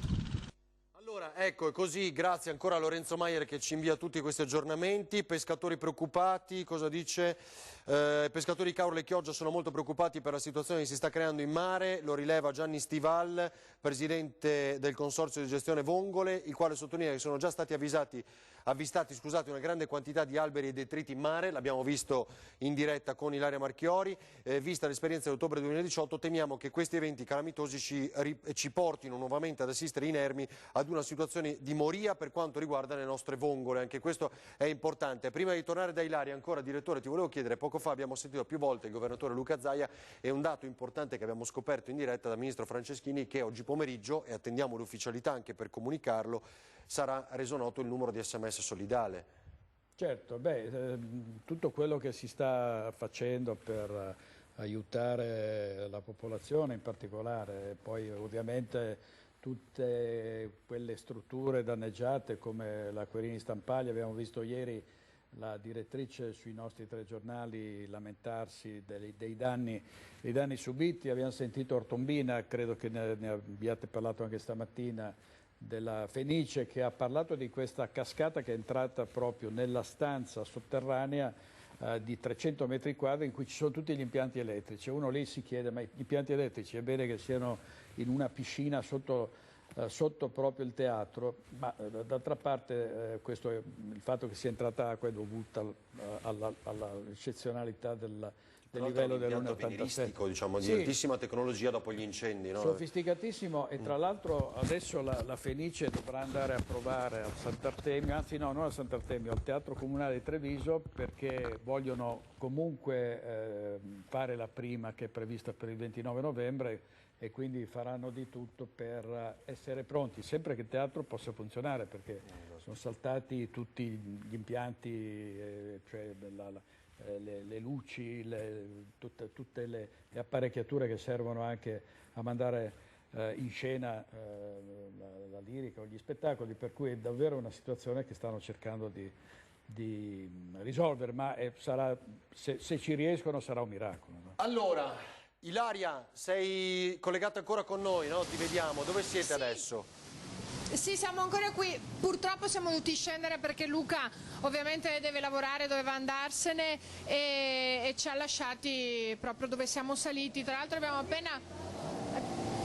l'altro abbiamo appena assistito insomma anche a una discussione, perché c'è nervosismo in città, perché non è facile per tutti gestire questa situazione, tutti vogliono fermarsi in certi punti, quindi a Venezia in questi momenti, in questi giorni si sta assistendo anche a questo nervosismo, gente che si insulta, per cui bisognerebbe cercare di stare calmi anche in tal senso, perché altrimenti si creano poi anche quegli episodi spiacevoli che portano poi magari, non so, anche a mettersi le mani addosso, mi viene da dire. Comunque il nostro tour è finito, spero che siate riusciti a vedere quanto possibile, e vi voglio fare anche vedere, non so se Paolo riesce ad inquadrare in qualche modo perché si scivola anche, l'acqua sta iniziando a scendere e adesso lo sta facendo più velocemente. E grazie all'indicazione di Luca stiamo vedendo che con il movimento dei detriti, li vedete anche lì, ci sono degli oggetti bianchi per farvi capire, un momento che sta passando un motoscafo, e proprio dalla velocità con cui si stanno muovendo, secondo quanto ci ha spiegato Luca, perché anch'io ad esempio questa cosa non la sapevo, significa che l'acqua sta defluendo più velocemente rispetto a prima, e sarebbe anche ora, perché ci sta mettendo parecchio tempo rispetto a quando è salita. Certo. Secondo quanto mi hanno detto una decina di minuti fa dal comando della polizia locale, dalla cabina di regia, al momento non sembrano esserci allarmi di nessun tipo, e come ci aveva detto anche il comandante Agostini bisognerà aspettare intorno all'1 di questa notte, ma non si dovrebbe comunque raggiungere uno di quei picchi che vengono definiti preoccupanti.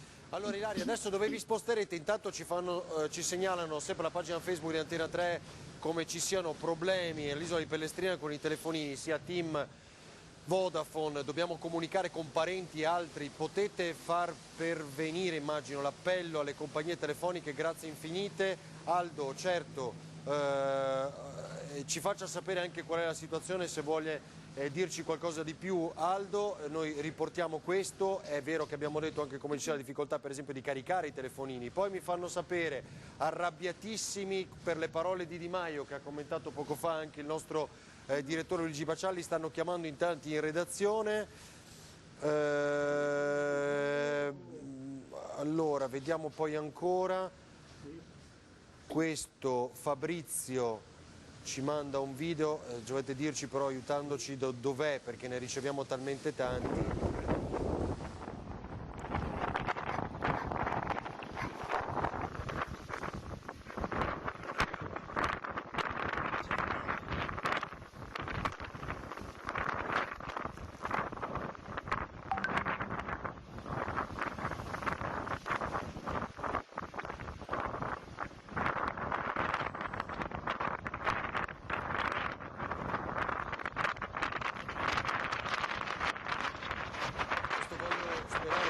Questo video non sia stato girato poco fa, ma d'altronde ai momenti dello scirocco, quando soffiava fortissimo, questa era la condizione, l'abbiamo vista in diretta di fatto anche con Ilaria Marchiori e Paolo Bottero a bordo del motoscafo di Luca.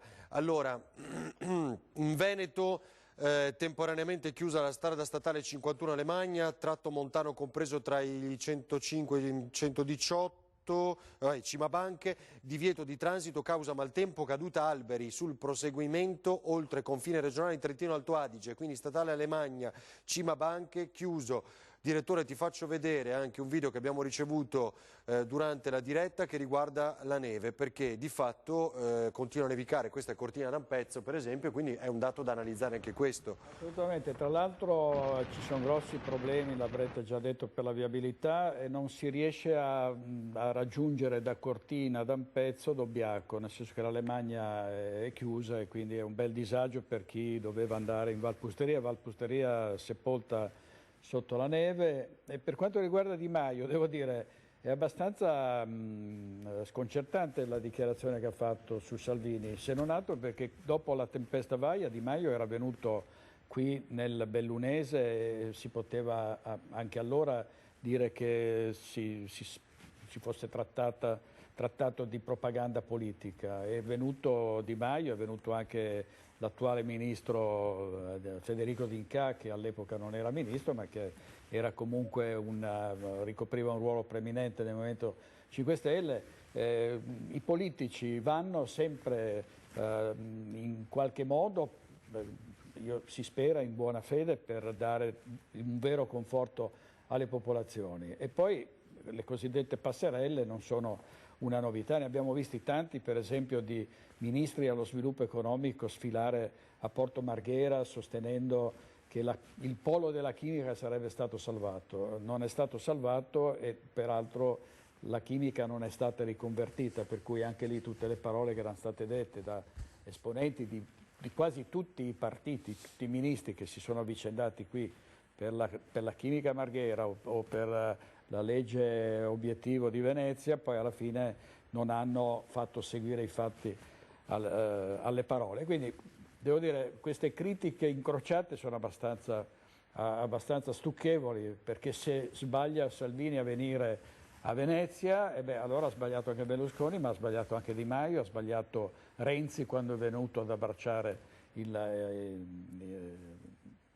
anche il sindaco, l'attuale sindaco Brugnaro, quando venne a Venezia. Anche quella era propaganda politica, no? Quando girava anche per le imprese. Sì, lì fa arrabbiare quello che ho capito, che abbiamo riferito Di Maio, che dice parlate anche degli altri, non solo di Venezia. Sì, appunto, ma voglio dire, parlare degli altri lo facciamo.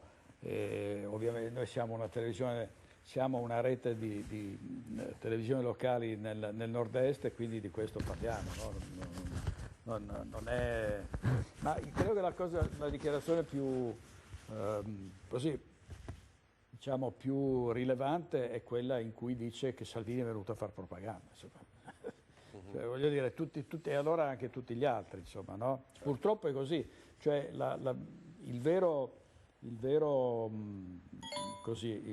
problema in queste circostanze drammatiche è che arrivano, dichiarano, parlano, adesso vediamo se i 5.000 euro promessi per ciascun privato danneggiato saranno erogati. Ho qualche dubbio in proposito anche sui tempi, però può anche darsi che ci volesse una catastrofe o comunque qualcosa di peggio di quanto è accaduto finora per dare una sveglia un po' a tutti i componenti della politica. Allora, abbiamo Lorenzo Maier in diretta ancora dal Lido. Tra l'altro faccio vedere a Lorenzo uno degli ultimi video, lo sentiamo anche, che ci ha inviato poco fa. Qual è la situazione, Lorenzo? Hai anche un episodio di cronaca da raccontare, no? Sì, buongiorno direttore. Dunque, la situazione adesso, l'acqua sta, come avete detto voi giustamente, sta scendendo, per cui anche la situazione della viabilità al Lido è abbastanza in fase di ripristino. Tenete presente che per tante ore, a cavallo dell'ora di pranzo, la viabilità in tutto il centro dell'isola è stata interrotta, non si poteva passare con le auto a causa appunto dell'acqua che ha sommerso il piazzale Santa Maria Elisabetta, che è il punto più basso dell'isola. Questo ha comportato anche le chiusure di tutti i locali, i ristoranti, i bar che ci sono nel centro dell'isola. Ricordiamo che già molti di questi locali avevano tenuto chiuso anche mercoledì in conseguenza dell'acqua alta di martedì notte per lo stesso problema, quindi si erano appena ripresi, e anche oggi purtroppo questa mattina, probabilmente sarà così fino a sera, hanno dovuto tenere chiuso perché hanno avuto allagamenti nelle cucine, danni per migliaia e migliaia se non centinaia di euro. La cosa più preoccupante al Lido è stato appunto il fatto della viabilità, perché Lido e Pellestina sono le due parti della città, del centro storico, chiamiamolo così, insulare di Venezia, dove ci sono le auto, quindi si deve poter circolare. Abbiamo visto anche cataste di rami di albero sui marciapiedi, sulle strade, quindi c'era da affrontare veramente un percorso difficile anche in molte zone della viabilità. Poi la situazione si è ulteriormente complicata quando, oltre al problema dell'alta marea, si è aggiunto la pioggia in maniera molto forte, quindi questo ha comportato la protezione civile, che è andata in più punti dell'isola per dirigere il traffico e per dire in maniera perentorie di non passare in alcune vie, quindi interamente bloccate. Per quanto riguarda l'episodio di cui si faceva riferimento, sì, un pescatore era su una barca e purtroppo l'acqua alta, come credo abbiate detto, abbiate rilevato qualche minuto fa, la barca è passata, ma a causa dell'acqua alta è andato a sbattere con la testa, è stato medicato al pronto soccorso dell'ospedale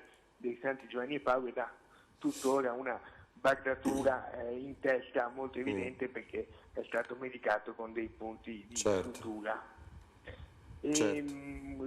Volevo darvi conto anche che Pellestrina si sta preparando domani a vivere probabilmente la sua giornata più triste, perché saranno celebrati domani i funerali nella chiesa al Cipretario di Ognissanti del muratore pensionato che è rimasto folgorato. Ci sarà la celebrazione alle 10:30, il sindaco Brugnaro ha incaricato la Presidente del Consiglio Comunale Ermelinda Damiano che sarà presente alle 10. È probabile che ci sia tutta l'isola. Beh sì, sarà, immaginiamo, poi non so, una giornata di lutto chiaramente per quello che è successo. Grazie Lorenzo, se hai altri aggiornamenti torniamo a collegarci con te tra pochissimo. Io stavo cercando questo, ecco, di Angelo, un altro racconto che non abbiamo ancora sentito dalla zona pedemontana. Se sei pronto Tony lo facciamo sentire. Questo è semplicemente cosa fa una grondaia che sta scaricando direttamente in Brenta. Infatti siamo sulle rive del Brenta, questa è la situazione al momento, ve la faccio vedere. Brenta in questo momento è ancora codice arancio, con questo momento sto parlando delle 14:15. Non è una situazione così preoccupante e insoluta, ce ne sono state di ben peggiori, non è un problema, però il ponte può sicuramente chiudere. Perché? Perché in questo momento è un cantiere, quindi è piuttosto debole. La chiusura la si deciderà più o meno attorno alle 14:30, è ancora presto, quindi bisognerà attendere i nuovi dati che arriveranno nel tardo pomeriggio. Situazione Brenta, tutto dipende da cosa arriva da lì, perché è da quello che si decide da cosa arriva dalla Val Brenta, da cosa arriva dalla Val Sugana, se la Brenta possa fare o no paura. Di sicuro tutto quello che viene fatto in maniera prudenziale. C'è da dire che mentre qui è codice arancio, per i fiumi inferiori, e d'altronde l'abbiamo visto da queste cose, da quella che è la parte idrografica secondaria, questo invece è più preoccupante, tant'è che per i canali, i fiumi minori, i fossi, il codice è invece rosso su tutta la pedemontana, ma soprattutto dove ormai vedete esserci la nebbia che occulta tutto, il problema è il codice rosso geologico, come la frana in Val Brenta, in questo momento ancora da monitorare. La regione verificherà tutto domani, ma è dal punto di vista diciamo così, del dissesto idrogeologico che tutto si deciderà. Noi vediamo se proprio andando verso l'alto vi arriva qualche goccia che vi fa rendere conto che adesso insomma sta piovendo in modo abbastanza forte. Mi sono tolto il cappello apposta per capirlo anch'io, me lo rimetto perché sta piovendo veramente forte. Intanto vi ringraziamo per averci seguito qui da Bassano, mentre sono le 14:20, è tutto. Così Angelo Cimarosti dunque da Bassano, anche perché era un po' in effetti che dovevamo mostrare questo come altri video, altri racconti. Allora, prima di fermarci volevo sapere, abbiamo una pubblicità più o meno da un'ora ma dura poco, l'ascoltiamo, la mandiamo tra pochissimo. Se c'è un aggiornamento, vedo che mi sta chiamando Paolo Bottero, se possiamo collegarci con l'Ilaria o no allora, Tony? Adesso lo facciamo. Non ho capito. Un attimo, allora va bene. Aspettiamo qualche istante. Allora, prima di questo, allora ci fermiamo, pubblicità, poi ascoltiamo Moraglia, torniamo con il direttore Baccialli, il patriarca Moraglia e ci ricolleghiamo con Ilaria Marchioro. Ci fermiamo per pochissimo, poi altri aggiornamenti. Uno di questi per esempio è il ministro D'Incà, più volte sentito oggi anche in diretta telefonica con Antena 3, sotto ai portici di Chioggia con il sindaco Alessandro Ferro. Ho incontrato tante persone, ho ascoltato le tante necessità dei cittadini, a breve risarcimenti. Questa è la notizia, quello che ci interessa. Ho sentito il capo della protezione civile che mi ha assicurato che i risarcimenti arriveranno in tempi brevi. Ferdinando, ecco, poi magari facciamo due parole anche sul giallo del Mose, nel senso che non si capisce che cosa abbia impedito, sia pure ad opera non ancora completata, di collaudare in circostanze come queste le paratie mobili. C'è un rapporto del Consorzio Venezia Nuova che è uscito, insomma c'è un leaking di notizie, quindi potremmo cercare di capire che cosa. Certo, no, hanno annunciato che nel 2020 una volta ogni 45 giorni si alzerà per i primi test e il 4 novembre non si è fatto il test per le vibrazioni di cui abbiamo discusso. Allora, andiamo in pubblicità, pochi istanti, ci fermiamo e torniamo con gli aggiornamenti.